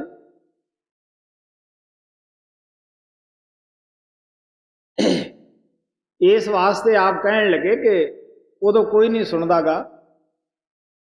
ਅਸੀਂ ਸੋਚਦੇ ਹਾਂ ਕਿ ਸ਼ਾਇਦ ਆਹ ਜੱਗ ਮਿੱਠਾ ਅਗਲਾ ਕਨ ਡਿੱਠਾ, ਕਿ ਆਹ ਜੱਗ ਜਿਹੜਾ ਹੈ ਬਸ ਇਹ ਸਾਡੇ ਰਹਿਣ ਵਾਲਾ ਹੈ, ਸਾਨੂੰ ਕਿਹੜਾ ਕਿਸੇ ਨੇ ਇੱਥੋਂ ਲਿਜਾਣਾ ਹੈ। ਲੇਕਿਨ ਕਬੀਰ ਸਾਹਿਬ ਕਹਿੰਦੇ ਹੈ, ਬੱਕਰੀ ਪਾਤੀ ਖਾਤ ਹੈ ਤਾਂ ਕੀ ਕਾਢੀ ਖਾਲ, ਜੋ ਬੱਕਰੀ ਕੋ ਖਾਤ ਹੈ ਤਿਨਕੇ ਕੌਣ ਹਵਾਲ। ਉਹ ਅੱਕ ਟੱਕ ਪੱਤੇ ਬੱਕਰੀਆਂ ਖਾਂਦੀਆਂ ਹਨ। ਉਹਨਾਂ ਦੀ ਜਦ ਇਹ ਕਾਲ ਦੇ ਦੇਸ਼ ਵਿੱਚ ਪੁੱਠੇ ਕਰਕੇ ਖੱਲ ਲਾਈ ਜਾਂਦੀ ਹੈ, ਜੋ ਉਹਨਾਂ ਨੂੰ ਖਾਂਦਾ ਹੈ, ਬੱਕਰੀ ਕਹਿੰਦੀ ਉਹਨਾਂ ਦਾ ਕੀ ਹਾਲ ਹੋਏਗਾ। ਫਿਰ ਅਸੀਂ ਅਜੀਬ ਹੀ ਕਿਸਮ ਦੇ ਆਦਮੀ हैं। ਅਲੱਗ-ਅਲੱਗ ਸਵਾਦੂ ਲੋਕਾਂ ਨੇ ਨਾਂ ਧਰ ਲਏ ਹੈ ਕਿ ਜੀ ਇਹ ਹਲਾਲ ਹੈ, ਇਹ ਝਟਕਾ ਹੈ। ਪਲਟੂ ਸਾਹਿਬ ਕਹਿੰਦੇ ਹੈ, ਮੁਸਲਮਾਨ ਕਰੇ ਜਿਵਾ ਹਿੰਦੂ ਮਾਰੇ ਝਟਕਾ, ਖਾਏ ਦੋ ਮਰਦਾਰ ਫਿਰਤ ਹੈ ਦੋ ਭਟਕਾ। ਵੇ पूर्व वे पश्चिम ताकते, अरे हारे पलटू मस्जिद देवल जाए दोनों सिर मारते। खा खू के मूर्तियां दे अगे बेनतियां करते हैं, वो नमाज़ां पढ़ लेंदे है। तुसी देख लो, किसी नूं कतल करके कोई आदमी ये कहे मैं हुण नमाज पढ़दा है, मैं मूर्ति अगे बेनती कर लेना है, कोई दुनिया का जज नहीं छड्डेगा उहनूं। जब दुनिया के लोग छड्डदे नहीं कातली नूं, कि परमात्मा जी की मखलूक के नाल असीं इहो जिहा ਵਰਤਾਓ ਕਰਦੇ हैं, वो छड्डेगा? वो नहीं छड्डेगा। इस वास्ते महात्मा सानू दसदे है कि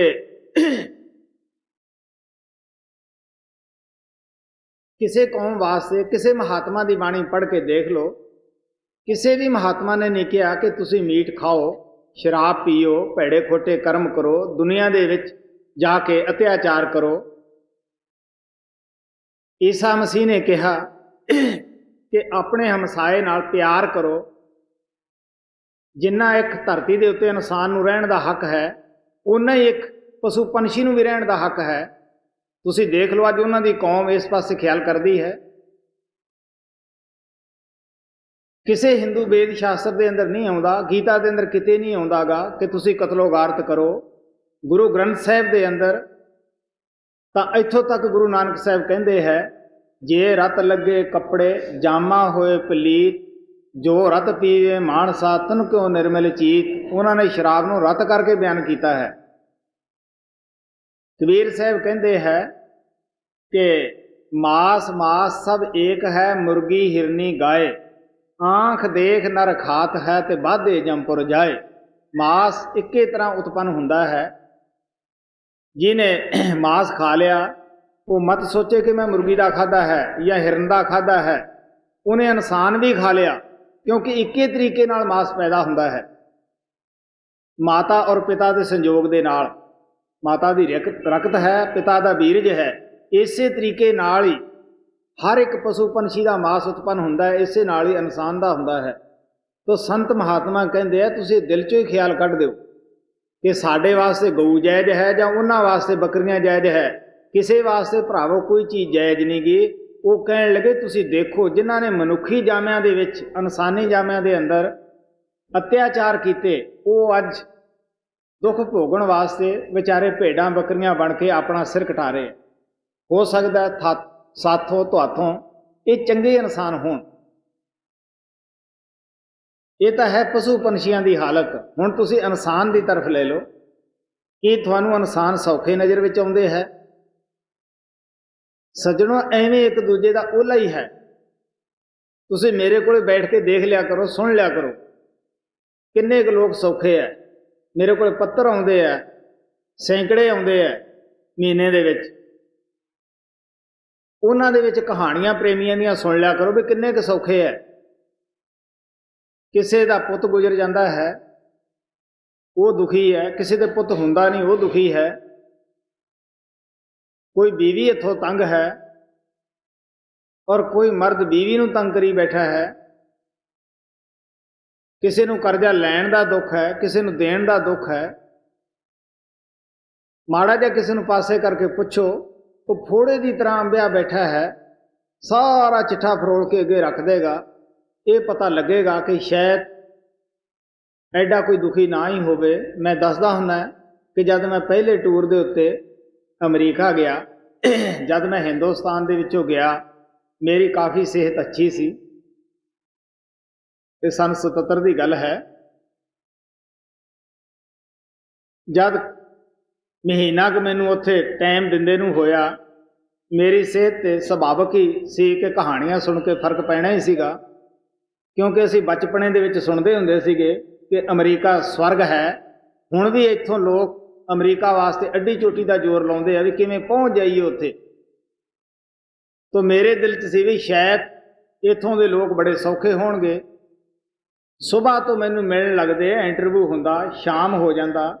ਮੈਨੂੰ ਨਾ ਕਿਸੇ ਨੇ ਦੱਸਿਆ ਕਿ ਮੈਂ ਸੌਖਾ ਹੈ ਜਾਂ ਮੈਨੂੰ ਕੋਈ ਦੁੱਖ ਨਹੀਂ ਗਾ।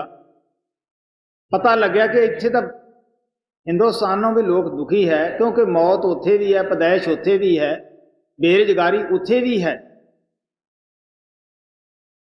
ਮਤਾ ਦਿਲ ਦੇ ਵਿੱਚ ਖਿਆਲ ਹੋਵੇ। ਮੈਂ ਦੱਸਦਾ ਹੁੰਦਾ ਕਿ ਮੈਂ ਸਾਰੀ ਦੁਨੀਆ ਦਾ ਇੱਕ ਸਾਈਡ ਤੋਂ ਲੈ ਕੇ ਜਿੱਥੇ ਧਰਤੀ ਖਤਮ ਹੁੰਦੀ ਹੈ, ਮੈਂ ਉੱਥੋਂ ਤੱਕ ਜਾਇਆ ਆਇਆ ਹੈ। ਉਹਦੇ ਅਸਤ ਕੀ ਬਾਤ ਕਹੇ ਤੂੰ ਸਭ ਕਾ ਲਿਆ ਵਿਵੇਕਾ ਹੈ। ਸੰਤਾਂ ਨੇ ਅੱਛੀ ਤਰ੍ਹਾਂ ਦੁਨੀਆ ਦਾ ਅਨਿਲਾਇਜ ਕੀਤਾ ਹੁੰਦਾ ਹੈ, ਲੇਕਿਨ ਕੋਈ ਸੌਖਾ ਨਜ਼ਰ ਦੇ ਵਿੱਚ ਨਹੀਂ ਆਉਂਦਾ ਗਾ। ਤਾਂ ਮੈਂ ਕਿਹਾ ਬਈ, ਮੈਨੂੰ ਕਹਿਣ ਲੱਗੇ, ਸਵਾਲ ਕੀਤਾ ਇੱਕ ਸਾਹਿਬ ਨੇ ਕਿ ਜੀ ਤੁਹਾਡੀ ਸਿਹਤ ਜਦ ਦੇ ਹਿੰਦੁਸਤਾਨ 'ਚ ਆਏ ਸੋ ਹੁਣ ਕਾਫੀ ਡਾਊਨ ਹੋ ਚੁੱਕੀ ਹੈ। ਮੈਂ ਹੱਸ ਪਿਆ। ਮੈਂ ਕਿਹਾ ਵੀ ਦੇਖੋ, ਇੱਕ ਆਦਮੀ ਨੂੰ ਕੋਈ ਖੁਸ਼ੀ ਦੀ ਗੱਲ ਹੀ ਸੁਣਨ ਨੂੰ ਨਾ ਮਿਲੇ, ਕੀ ਉਸ 'ਤੇ ਕੋਈ ਅਸਰ ਨਹੀਂ ਹੁੰਦਾ ਗਾ? ਤੇ ਐਵੇਂ ਇੱਕ ਦੂਜੇ ਦਾ ਓਲਾ ਹੁੰਦਾ ਹੈ। ਇਹ ਦੁੱਖ, ਮੌਤ, ਪੈਦਾਇਸ਼ ਹਰ ਜਗ੍ਹਾ ਹੀ ਹੈ, ਪਰੇਸ਼ਾਨੀ ਹਰ ਜਗ੍ਹਾ ਹੀ ਹੈ। ਸੋ ਇਸ ਵਾਸਤੇ ਮਹਾਤਮਾ ਸਾਨੂੰ ਦੱਸਦੇ ਹੈ ਕਿ ਸੁੱਧ ਭੁੱਲੀ ਕਰ ਆਦਿ ਦੀ ਜਨਮ ਜਨਮ ਦੁੱਖ ਮੇਰੇ। ਤੋ ਆਤਮਾ ਜਦ ਵੀ ਪ੍ਰਮਾਤਮਾ ਤੋਂ ਵਿਛੜੀ ਹੈ, ਅੱਜ ਤੇ ਇਹਨੇ ਸੁੱਖ ਜਾਂ ਸ਼ਾਂਤੀ ਨਹੀਂ ਦੇਖੀਗੀ।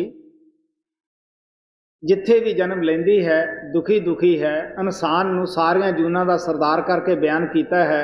ਜਦ ਇਨਸਾਨ ਸੁਖੀ ਨਹੀਂ, ਬਾਕੀ ਵਿਚਾਰੇ ਭੇਡ ਬੱਕਰੀਆਂ ਕੀ ਸੌਖੀ ਹੋ ਸਕਦੀਆਂ ਹਨ ਜੀ। ਜਨਮ ਜਨਮ ਦੁਖ ਮੇਰੀ,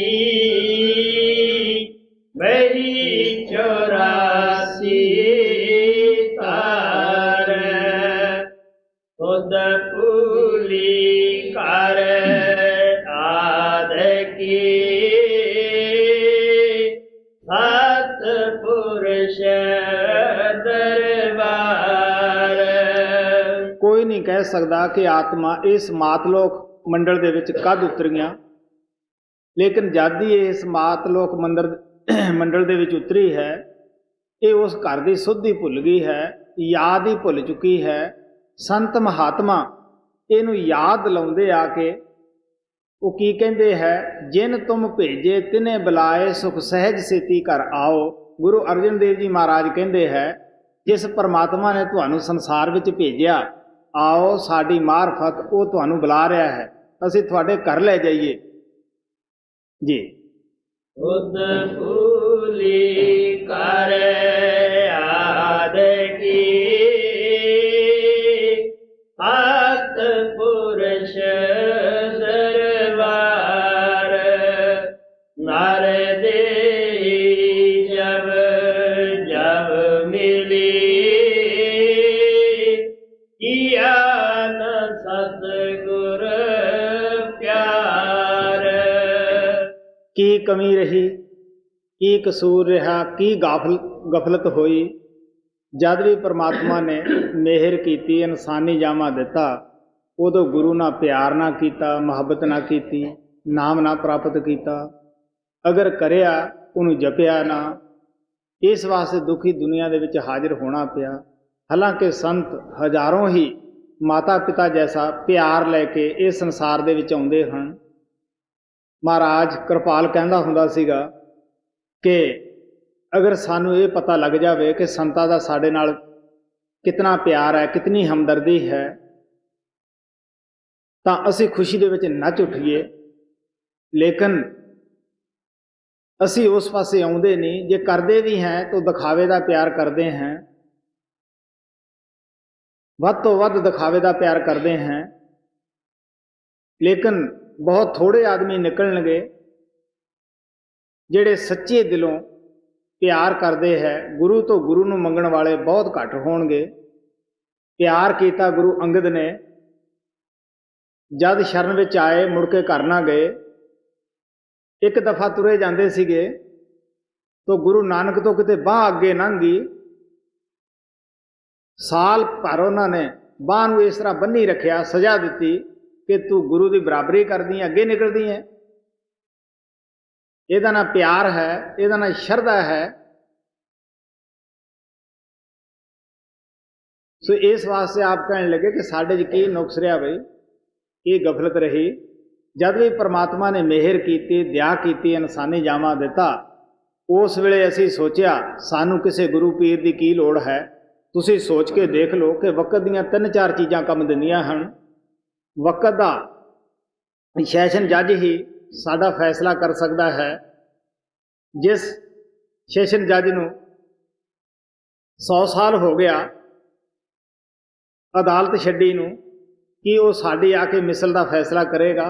कोई वक़्त का ही सैशन जज करेगा, या वो जांदा होया आपदी पिक्चर रख जावे कि असी उस पिक्चर के अगे बेनतियां करिए कि साडा फैसला कर दो? करेगी? कोई महाजन अपनी दुकान के उत्ते अपनी पिक्चर रख जाए, आप चलिया जाए, कि वो सौदा वेचेगी? इसी तरह है, असी लोगों ने आप ही मूर्तियां घड़ियां आप ही उत्थे मत्थे टेकते हैं। खुद सोच के देख लो, कदे वो बोली है? गुरु अर्जन देव जी महाराज कहते हैं, जो पत्थर की पाई पाए ताकि घाल अजाई जाए, ठाकर हमरा सद बोलंता सर्ब जियां को प्रभ दान देता। वो कहते साडा ठाकर परमात्मा जिहड़ा है वो बोलता है, सब नूं दान दिंदा है। इस वास्ते आप प्यार दे नाल दसदे है कि असी वक़्त दा डॉक्टर, फर्ज करो सानू अज बुखार चढ़िया है, लकमान और 73 वैद बेशक अच्छे सन, मुर्दे नूं जिंदा भी कर सकते सन। लेकिन जे अज असी कहिए असी बीमार हैं 73 तो या लकमान तो दवाई लवांगे, ये डॉक्टर ठीक नहीं गा, हुण उन्हें तो आउणा नहीं, दवाई नहीं देनी, कि साडा बुखार लै जाएगा? तो वक़्त के डॉक्टर की लोड़ है। इस तरह अगर स्कूल मास्टर नूं, टीचर नूं छड्डे नूं हज़ारों साल हो गए स्कूल नूं, कि वह साडे बच्चे नूं पढ़ाएगा? बेशक असी जिन्नी मर्जी आपदा प्यार हट विखाई रखीए कि असी तो उसे तो पढ़ना है, हुण उन्हें आके नहीं पढ़ाउणा गा। इस तरह अगर कोई लड़की ये कहे कि राजा विक्रमाजीत बड़ा अच्छा सी, धर्मात्मा सी, मैं तो उस नाल शादी करा के औलाद पैदा करूँगी, हुण उन्हें आके औलाद नहीं पैदा करनी, तां ते वक़्त दे पति की लोड़ है। अगर ये चीज़ां असी सही मनते हैं तो वक़्त दे गुरु की भी लोड़ है, क्योंकि महात्मा सानू दसदे हन कि दुनिया का कोई भी काम बगैर उस्ताद नहीं आउंदा गा। सुनियारे का काम सीखना है, किसी सुनियारे नूं उस्ताद धारना पएगा। जो भी काम असी सीखना है ਉਹਦੇ ਮੁਤਲਕ ਸਾਨੂੰ ਉਸੇ ਲਾਈਨ ਦਾ ਉਸਤਾਦ ਰੱਖਣਾ ਪੈਂਦਾ ਹੈ। ਅਗਰ ਕਿਤਾਬਾਂ ਪੜ੍ਹ ਕੇ ਕੋਈ ਆਦਮੀ BA MA ਹੁੰਦਾ ਤਾਂ ਗੌਰਮੈਂਟ ਨੂੰ ਇੰਨੇ ਅਧਿਆਪਕ ਰੱਖਣ ਦੀ ਕੀ ਲੋੜ ਹੈ, ਇੰਨੇ ਸਕੂਲਾਂ ਕਾਲਜਾਂ ਦੇ ਉੱਤੇ ਪੈਸੇ ਰੱਖਣ ਦੀ ਕੀ ਲੋੜ ਹੈ। ਹਰ ਵਿਅਕਤੀ ਬੜੀ ਤੋਂ ਬੜੀ ਉੱਚੀ ਤੋਂ ਉੱਚੀ ਡਿਗਰੀ ਪ੍ਰਾਪਤ ਕਰ ਲੈਂਦਾ, ਕੀ ਲੋੜ ਸੀ ਮਿਹਨਤਾਂ ਕਰਨ ਦੀ। ਸੋ ਮਹਾਤਮਾ ਪਿਆਰ ਨਾਲ ਕਹਿੰਦੇ ਹੈ ਕਿ ਇਹ ਸਾਡੇ ਖਿਆਲ ਗਲਤ ਹੈ। ਜਦ ਦੁਨੀਆ ਦਾ ਕੰਮ ਬਗੈਰ ਉਸਤਾਦ ਨਹੀਂ ਆਉਂਦਾਗਾ ਕਿ ਰੂਹਾਨੀਅਤ ਜਿਹਦੇ ਬਾਰੇ ਸਾਨੂੰ ਕੋਈ ਜਾਣਕਾਰੀ ਨਹੀਂ, ਉਹਦਾ ਮਸਲਾ ਅਸੀਂ ਕਿਸ ਤਰ੍ਹਾਂ ਹੱਲ ਕਰ ਸਕਦੇ ਹਾਂ। ਸਰੀਰ ਦੇ ਅੰਦਰ ਅਸੀਂ ਬੁਰਕੀ ਪਾਉਂਦੇ ਹਾਂ ਮੂੰਹ ਦੇ ਵਿੱਚ, ਇਹ ਨਹੀਂ ਪਤਾ ਕਿ ਕਿਸ ਹਿੱਸੇ ਵਿੱਚ ਗਈ ਹੈ। ਕੀ ਇਹ ਸਾਨੂੰ ਸਰੀਰ ਦਾ ਗਿਆਨ ਹੋ ਸਕਦਾ ਹੈ? ਮਹਾਤਮਾ ਨੂੰ ਪੂਰਾ ਨੌਲੇਜ ਹੁੰਦਾ ਹੈ ਸਰੀਰ ਦਾ ਕਿ ਕਿਤਨੀਆਂ ਨਾੜੀਆਂ ਸਰੀਰ ਵਿੱਚ ਕੰਮ ਕਰਦੀਆਂ ਹੈ, ਕਿਹੜੀ ਨਾੜੀ ਕਿੱਥੇ ਪਹੁੰਚਦੀ ਹੈ, ਕਿਸ ਵਿੱਚ ਦੀ ਰੂਹਾਨੀਅਤ ਆਉਂਦੀ ਹੈ, ਕਿਸ ਨਾੜੀ ਦੇ ਉੱਤੇ ਧਿਆਨ ਇਕਾਗਰ ਕਰਕੇ ਅਸੀਂ ਮਿਲ ਸਕਦੇ ਹਾਂ ਉਸ ਪਰਮਾਤਮਾ ਨੂੰ। ਸੋ ਇਸ ਵਾਸਤੇ ਮਾਲਕ ਦੇ ਪਿਆਰਿਆਂ ਨੂੰ ਪੂਰੀ ਖੋਜ ਹੁੰਦੀ ਹੈ। ਉਹਨਾਂ ਨੇ ਆਤਮਾ ਔਰ ਪਰਮਾਤਮਾ ਦੇ ਮੁਤਲਕ ਰਿਸਰਚ ਕੀਤੀ ਹੁੰਦੀ ਹੈ, ਖੋਜ ਕੀਤੀ ਹੁੰਦੀ ਹੈ। ਪੜ੍ਹਿਆ ਪੜ੍ਹਾ ਸਕਦਾ ਹੈ ਔਰ ਪਹਿਲਵਾਨ ਪਹਿਲਵਾਨੀ ਸਿਖਾ ਸਕਦਾ ਹੈ। ਸੋ ਇਸ ਵਾਸਤੇ ਮਹਾਤਮਾ ਸਾਨੂੰ ਪਿਆਰ ਦੇ ਨਾਲ ਦੱਸਦੇ ਹੈ ਕਿ ਜਦ ਵੀ ਸਾਨੂੰ ਪਰਮਾਤਮਾ ਨੇ ਦਇਆ ਕਰਕੇ ਇਨਸਾਨੀ ਜਾਮਾ ਦਿੱਤਾ, ਉਦੋਂ ਅਸੀਂ ਇਸ ਨੂੰ ਪੰਗ ਦੇ ਪਹਾੜੇ ਕੌਡੀਆਂ ਦੇ ਪਿੱਛੇ ਖੋ ਕੇ ਚਲੇ ਗਏ। ਗੁਰੂ ਅਮਰਦੇਵ ਜੀ ਮਹਾਰਾਜ ਕਹਿੰਦੇ ਹੈ, ਅਨੇਕ ਜੂਨੀ ਭਰਮ ਆਵੇ ਬਿਨ ਸਤਿਗੁਰ ਮੁਕਤ ਨਾ ਪਾਏ, ਫੇਰ ਮੁਕਤ ਪਾਏ ਲੱਗ ਚਰਨੀ ਸਤਿਗੁਰ ਸ਼ਬਦ ਸੁਣਾਏ ਜੀ। ਨਰ ਦੇਹੀ ਜਬ ਜਬ ਮਿਲੀ, ਕੀਆ ਨ ਸਤਿਗੁਰ ਪਿਆਰ, ਸੰਸੇ ਸੋਗਨ ਪਰਮਤ ਰਹੀ, ਕਿਉ ਕਰ ਉਤਰੇ ਪਾਰ। ਹੁਣ ਕਹਿੰਦੇ ਇਨਸਾਨੀ ਜਾਮੇ 'ਚ ਕੀ ਹੁੰਦਾ ਹੈ? ਭਵਿੱਖ ਦਾ ਸੰਸਾ ਲੱਗਿਆ ਪਿਆ ਹੈ। ਕੋਈ ਘਰ 'ਚ ਮੌਤ ਹੋ ਗਈ, ਸੋਗ ਪੈ ਗਿਆ, ਕੋਈ ਥੋੜ੍ਹਾ ਬਹੁਤਾ ਵਪਾਰ 'ਚੋਂ ਵਾਧਾ ਹੋ ਗਿਆ, ਖੁਸ਼ੀ ਆ ਗਈ, ਬੱਚਾ ਜੰਮ ਪਿਆ, ਪਤਾਸੇ ਵੰਡ ਦਿੱਤੇ, ਖੁਸ਼ੀ ਮਨਾ ਲਈ। ਇਹਨਾਂ ਕੰਮਾਂ ਦੇ ਵਿੱਚ ਹੀ ਅਸੀਂ ਨਾ ਸਦਾ ਖੁਸ਼ੀ ਹੈ ਨਾ ਸਦਾ ਗਮੀ ਹੈ, ਇਨਸਾਨੀ ਜਾਮਾ ਖੋ ਕੇ ਚਲੇ ਜਾਂਦੇ हैं। ਸੰਸੇ ਸੋਗਨ ਪਰਮਤ ਰਹੀ, ਕਿਉ ਕਰ ਉਤਰੇ ਪਾਰ। ਸਤਿਗੁਰ ਸੰਤ ਦਇਆ ਕਰੀ, ਆਏ ਤਾਰੇ ਅਵਤਾਰ। ਸਾਨੂੰ ਪਤਾ ਹੀ ਹੈ ਕਿ ਜਦ ਕਿਸੇ ਦਾ ਬੱਚਾ ਬੁਰੀ ਸੋਬਤ ਵਿੱਚ ਪੈ ਕੇ ਬੁਰੇ ਕਰਮ ਕਰ ਬੈਠਦਾ ਹੈ, ਪੁਲਿਸ ਵਾਲੇ ਪਕੜ ਲੈਂਦੇ ਹੈ, ਜੇਲ੍ਹ ਵਿੱਚ ਪਾ ਦਿੰਦੇ ਹੈ। ਉਸ ਨੂੰ ਛਡਾਉਣ ਵਾਸਤੇ ਫਿਰ ਉਸੇ ਦਾ ਹੀ ਪਿਤਾ ਆ ਕੇ ਵਕੀਲ ਕਰਦਾ ਹੈ, ਅਦਾਲਤ ਦੇ ਅੰਦਰ ਜਾ ਕੇ ਮੁਕੱਦਮਾ ਲੜਦਾ ਹੈ। ਬੇਸ਼ੱਕ ਉਹ ਪਿਤਾ ਆਪਣੇ ਬੱਚੇ ਦੀਆਂ ਹਰਕਤਾਂ ਦੇ ਉੱਤੇ ਨਾ ਵੀ ਖੁਸ਼ ਹੋਵੇ, ਤਦ ਵੀ ਉਹਦੀ ਖਾਤਰ ਉਹ ਉਪਾਅ ਕਰਦਾ ਹੈ, ਕਿਉਂਕਿ ਉਹਦੀ ਮਮਤਾ ਉਹਦੇ ਨਾਲ ਹੈ। ਇਸੇ ਤਰ੍ਹਾਂ ਸਾਡੀ ਜਿਹੜੀ ਆਤਮਾ ਹੈ, ਇਹ ਉਸ ਪਰਮਾਤਮਾ ਦੀ ਬੱਚੀ ਹੈ, ਉਹਦੀ ਅੰਸ਼ ਹੈ। ਜਦ ਇਹ ਦੁਖੀ ਹੁੰਦੀ ਹੈ, ਇਹ ਸੰਸਾਰ ਦੇ ਵਿੱਚੋਂ ਆ ਕੇ ਪੁਕਾਰ ਕਰਦੀ ਹੈ, ਯਾਦ ਕਰਦੀ ਹੈ, ਉਹ ਇਨਸਾਨੀ ਜਾਮੇ 'ਚ ਆ ਜਾਂਦਾ ਹੈ। ਕਿਉਂਕਿ ਅਸੀਂ ਇਨਸਾਨ ਹਾਂ, ਉਹ ਆਪਣੀ ਕਲਾ ਮਹਾਤਮਾ ਵਿੱਚ ਰੱਖਦਾ ਹੈ। ਅਗਰ ਉਹ ਦੇਵਤਾ ਬਣ ਕੇ ਫਰਿਸ਼ਤਾ ਬਣ ਕੇ ਆਉਂਦਾ, ਅਸੀਂ ਉਸ ਨੂੰ ਦੇਖ ਨਾ ਸਕਦੇ, ਅਸੀਂ ਕਿਸ ਤਰ੍ਹਾਂ ਫਾਇਦਾ ਉਠਾ ਸਕਦੇ ਸੀਗੇ। ਅਗਰ ਉਹ ਪਸ਼ੂ ਪੰਛੀ ਦੇ ਵਿੱਚ ਆਪਣੀ ਕਲਾ ਰੱਖਦਾ, ਅਸੀਂ ਉਹਦੀ ਬੋਲੀ ਨਾ ਸਮਝ ਸਕਦੇ। ਇਸ ਵਾਸਤੇ ਸਾਡੇ ਵਰਗਾ ਇਨਸਾਨ ਬਣ ਕੇ ਆਉਂਦਾ ਹੈ। ਸਾਡੀ ਆਤਮਾ ਦੀ ਖਾਤਰ ਹੀ ਉਹ ਟੱਟੀ ਪਿਸ਼ਾਬ ਵਾਲਾ ਬਿਮਾਰੀਆਂ ਦਾ ਖੋਲ ਧਾਰਨ ਕਰਦਾ ਹੈ। ਇਸ ਵਾਸਤੇ ਆ ਪਿਆਰ ਦੇ ਨਾਲ ਕਹਿੰਦੇ ਹੈ ਕਿ ਉਹ ਮਾਲਕ ਦੇ ਪਿਆਰੇ ਨੂੰ ਕੋਈ ਗਰਜ ਨਹੀਂ ਹੁੰਦੀ ਇਸ ਸੰਸਾਰ ਵਿੱਚ ਕਿ ਮੈਂ ਇਹ ਸੰਸਾਰ ਦੇ ਵਿੱਚ ਕੋਈ ਮਾਨ ਵਡਿਆਈ ਲੈਣ ਵਾਸਤੇ ਆਉਂਦੇ ਆ ਜਾਂ ਦੁਨੀਆ ਦੀ ਤਰ੍ਹਾਂ ਉਹ ਫਸਣ ਵਾਸਤੇ ਆਉਂਦੇ ਆ। ਨਹੀਂ, ਉਹਨਾਂ ਦਾ ਮਤਲਬ ਹੁੰਦਾ ਹੈ ਕਿ ਸਾਡੇ ਅੱਗੇ ਪਰਮਾਤਮਾ ਦੇ ਮਿਲਣ ਦਾ ਚੰਗੇ ਤੋਂ ਚੰਗਾ ਨਕਸ਼ਾ ਉਹ ਪੇਸ਼ ਕਰਦੇ ਹਨ। ਸੌਖੇ ਤੋਂ ਸੌਖੇ ਲਫ਼ਜ਼ ਦੱਸਦੇ ਹੈ ਬੋਲ ਕੇ ਕਿ ਇਹਨਾਂ ਦੇ ਸਮਝ ਵਿੱਚ ਆ ਜਾਣ। ਕਮ ਸੇ ਕਮ ਇਹਨਾਂ ਦਾ ਮਨ ਕਿਸੇ ਲਫ਼ਜ਼ ਨਾਲ ਤਾਂ ਠੋਕਰ ਖਾ ਕੇ ਪਰਮਾਤਮਾ ਦੀ ਤਰਫ ਲੱਗੇ, ਕਿਤੇ ਤਾਂ ਇਹਨਾਂ ਨੂੰ ਪਤਾ ਲੱਗੇ ਕਿ ਅਸੀਂ ਗਲਤ ਚੱਲ ਰਹੇ ਹਾਂ। ਸੱਚਾ ਕੰਮ ਕਿਹੜਾ ਹੈ? ਉਹ ਸਤਿਗੁਰੂ ਦਾ ਪਿਆਰ, ਸਤਿਗੁਰੂ ਦੀ ਭਗਤੀ ਹੈ। ਸੋ ਇਸ ਵਾਸਤੇ ਆ ਪਿਆਰ ਦੇ ਨਾਲ ਦੱਸਦੇ ਆ ਕਿ ਉਹਨਾਂ ਨੇ ਦਇਆ ਕੀਤੀ, ਉਸ ਪਰਮਾਤਮਾ ਨੇ ਖੁਦ ਹੀ ਇਨਸਾਨ ਬਣ ਕੇ ਇਨਸਾਨਾਂ ਵਿੱਚ ਆ ਗਿਆ। ਕਦੇ ਉਹ ਕਬੀਰ ਬਣ ਕੇ ਆਉਂਦਾ ਹੈ, ਕਦੇ ਨਾਨਕ ਬਣ ਕੇ ਆਉਂਦਾ ਹੈ, ਕਦੇ ਕਿਸੇ ਚੋਲੇ ਵਿੱਚ ਆਉਂਦਾ, ਕਦੇ ਕਿਸੇ ਚੋਲੇ ਵਿੱਚ ਆਉਂਦਾ ਹੈ। ਗੁਰੂ ਸਾਹਿਬ ਕਹਿੰਦੇ ਆ ਜੋ ਤੋ ਹੈ ਸ਼ੌ ਕਾਇਆ ਹੋਰ ਪਲਟੀ ਹੈ। ਸਿਰਫ ਕਾਇਆ ਹੀ ਬਦਲਦੇ ਹੈ, ਸਰੀਰ ਕਰਕੇ ਨਾਂ ਬਦਲ ਜਾਂਦਾ ਹੈ। ਜਿੱਥੇ ਪੈਦਾ ਹੁੰਦੇ ਆ ਕਦੇ ਕੋਈ ਨਾਮ ਪੈ ਜਾਂਦਾ, ਕਦੇ ਕੋਈ ਪੈ ਜਾਂਦਾ ਹੈ। ਜੋਤ ਵੀ ਉਹ ਹੈ, ਜੁਗਤ ਵੀ ਉਹ ਹੈ। ਕਿਸੇ ਮਹਾਤਮਾ ਦੀ ਬਾਣੀ ਪੜ੍ਹ ਕੇ ਦੇਖ ਲਓ, ਹਰ ਇੱਕ ਮਹਾਤਮਾ ਨੇ ਇਹੀ ਦੱਸਿਆ ਕਿ ਸੰਸਾਰ ਸਮੁੰਦਰ ਤੋਂ ਅਗਰ ਤੁਸੀਂ ਤਰਨਾ ਹੈ ਤਾਂ ਸੁਰਤ ਸ਼ਬਦ ਦੇ ਅਭਿਆਸ ਨਾਲ ਤਰ ਸਕਦੇ ਹੋ। ਉਹ ਪਰਮਾਤਮਾ ਅੰਦਰ ਹੈ। ਅਗਰ ਕੋਈ ਸੱਚੇ ਤੋਂ ਸੱਚਾ ਮੰਦਰ ਹੈ ਜਾਂ ਗੁਰਦੁਆਰਾ ਹੈ ਜਾਂ ਠਾਕਰ ਦੁਆਰਾ ਹੈ, ਉਹ ਤੁਹਾਡੀ ਦੇਹ ਔਰ ਵਜੂਦ ਹੈ। ਗੁਰੂ ਅਮਰਦੇਵ ਜੀ ਮਹਾਰਾਜ ਕਹਿੰਦੇ ਹੈ, ਹਰ ਮੰਦਰੇ ਉਹ ਸਰੀਰ ਹੈ ਗਿਆਨ ਰਤਨ ਪ੍ਰਗਟ ਹੋਏ। ਭਰਾਵਾ ਜਦੋਂ ਵੀ ਤੂੰ ਸਰੀਰ ਦੇ ਅੰਦਰ ਜਾਵੇਂਗਾ ਤਾਂ ਹੀ ਮਾਲਕ ਦੇ ਮਿਲਣ ਦਾ ਗਿਆਨ ਤੈਨੂੰ ਹਾਸਲ ਹੋਏਗਾ। ਬਾਹਰ ਕੀ ਤੈਨੂੰ ਮਿਲਣਾ ਹੈ? ਜਿੰਨਾ ਚਿਰ ਮਰਜ਼ੀ ਤੂੰ ਬਾਹਰ ਤੁਰਿਆ ਫਿਰ, ਕਦੇ ਵੀ ਤੈਨੂੰ ਬਾਹਰੋਂ ਕੁਝ ਨਹੀਂ ਮਿਲੇਗਾ।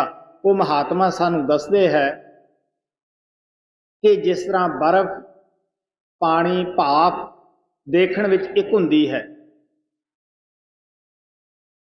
ਲੇਕਿਨ ਜੇ ਸਾਨੂੰ ਕੋਈ ਸਮਝਾਵੇ ਕਿ ਇੱਕ ਹੈ, ਥੋੜੇ ਕੀਤਿਆਂ ਸਾਡੀ ਸਮਝ ਨਹੀਂ ਆਏਗੀ। ਜਦ ਤੱਕ ਉਹ ਬਰਫ਼ ਨੂੰ ਪਿਘਲਾ ਕੇ ਪਾਣੀ ਨਾ ਬਣਾਵੇ ਔਰ ਪਾਣੀ ਨੂੰ ਭਾਪ ਬਣਾ ਕੇ ਫੇਰ ਉਡਾ ਕੇ ਬਰਫ਼ ਨਾ ਬਣਾਵੇ, ਹੈ ਸਭ ਕੁਝ ਪਾਣੀ ਦਾ ਹੀ। ਫਿਰ ਇਸ ਵਾਸਤੇ ਉਹ ਕਹਿੰਦੇ ਆ ਕਿ ਤੇਰੀ ਆਤਮਾ ਉਸ ਪਰਮਾਤਮਾ ਦੀ ਅੰਸ਼ ਹੈ। ਆ ਤੈਨੂੰ ਅਸੀਂ ਜੁਗਤੀ ਦਸੀਏ, ਤੂੰ ਮਿਹਨਤ ਕਰ। ਅੰਦਰ ਜਾ ਕੇ ਖੁਦ ਹੀ ਦੇਖ ਸਕਦਾ ਹੈ ਕਿ ਉਹ ਪਰਮਾਤਮਾ ਤੇਰੀ ਜਾਇਦਾਦ ਹੈ, ਸੱਚਖੰਡ ਤੇਰਾ ਘਰ ਹੈ, ਸਤਨਾਮ ਤੇਰੀ ਕੌਮ ਹੈ। ਜੀ ਸਤਿਗੁਰੂ ਸੰਤ ਦਇਆ ਕਰੀ, ਆਏ ਧਰ ਅਵਤਾਰ, ਬਹੁ ਵਿਦ ਅਬ ਸਮਝਾਵਈ, ਮਾਰਗ ਸ਼ਬਦ ਪੁਕਾਰ। ਸੰਤ ਮਹਾਤਮਾ ਮੈਂ ਉੱਪਰ ਦੱਸਿਆ ਸੀ ਕਿ ਹਰ ਤਰੀਕੇ ਨਾਲ ਬੜੇ ਪਿਆਰ ਨਾਲ ਉਹ ਸਮਝਾਉਂਦੇ ਹੈ। ਸੁਰਤ ਸ਼ਬਦ ਦੇ ਅਭਿਆਸ ਦੇ ਮੁਤਲਕ ਉਹ ਦੱਸਦੇ ਹੈ। ਸੁਰਤ ਸ਼ਬਦ ਤੋਂ ਭਾਵ ਆਤਮਾ ਦਾ ਪਰਮਾਤਮਾ ਨਾਲ ਜੋੜ ਕਰਨਾ। ਆਤਮਾ ਵੀ ਅੰਦਰ ਹੈ, ਪਰਮਾਤਮਾ ਵੀ ਅੰਦਰ ਹੈ। ਮਹਾਰਾਜ ਸਾਵਣ ਸਿੰਘ ਕਹਿੰਦੇ ਹੁੰਦੇ ਸੀ ਕਿ ਜਿਸ ਤਰ੍ਹਾਂ ਇੱਕ ਕਮਰਾ ਹੈ, ਉਸ ਦੇ ਅੰਦਰ ਬਹੁਤ ਸਾਰੀਆਂ ਬੈਟਰੀਆਂ ਔਰ ਰੇਡੀਓ ਪਏ ਹਨ। ਉਹਨਾਂ ਰੇਡੀਓਆਂ ਦਾ ਕਿਸੇ ਬੈਟਰੀ ਨਾਲ ਕਨੈਕਸ਼ਨ ਨਹੀਂ, ਉਹ ਕਿਸੇ ਵੀ ਮੁਲਕ ਦੀਆਂ ਖਬਰਾਂ ਨਹੀਂ ਸੁਣਦੇਗੇ, ਭਾਵੇਂ ਤੁਸੀਂ ਸਾਰਾ ਦਿਨ ਉਹਨਾਂ ਦੇ ਕੋਲੇ ਬੈਠੇ ਰਹੋ।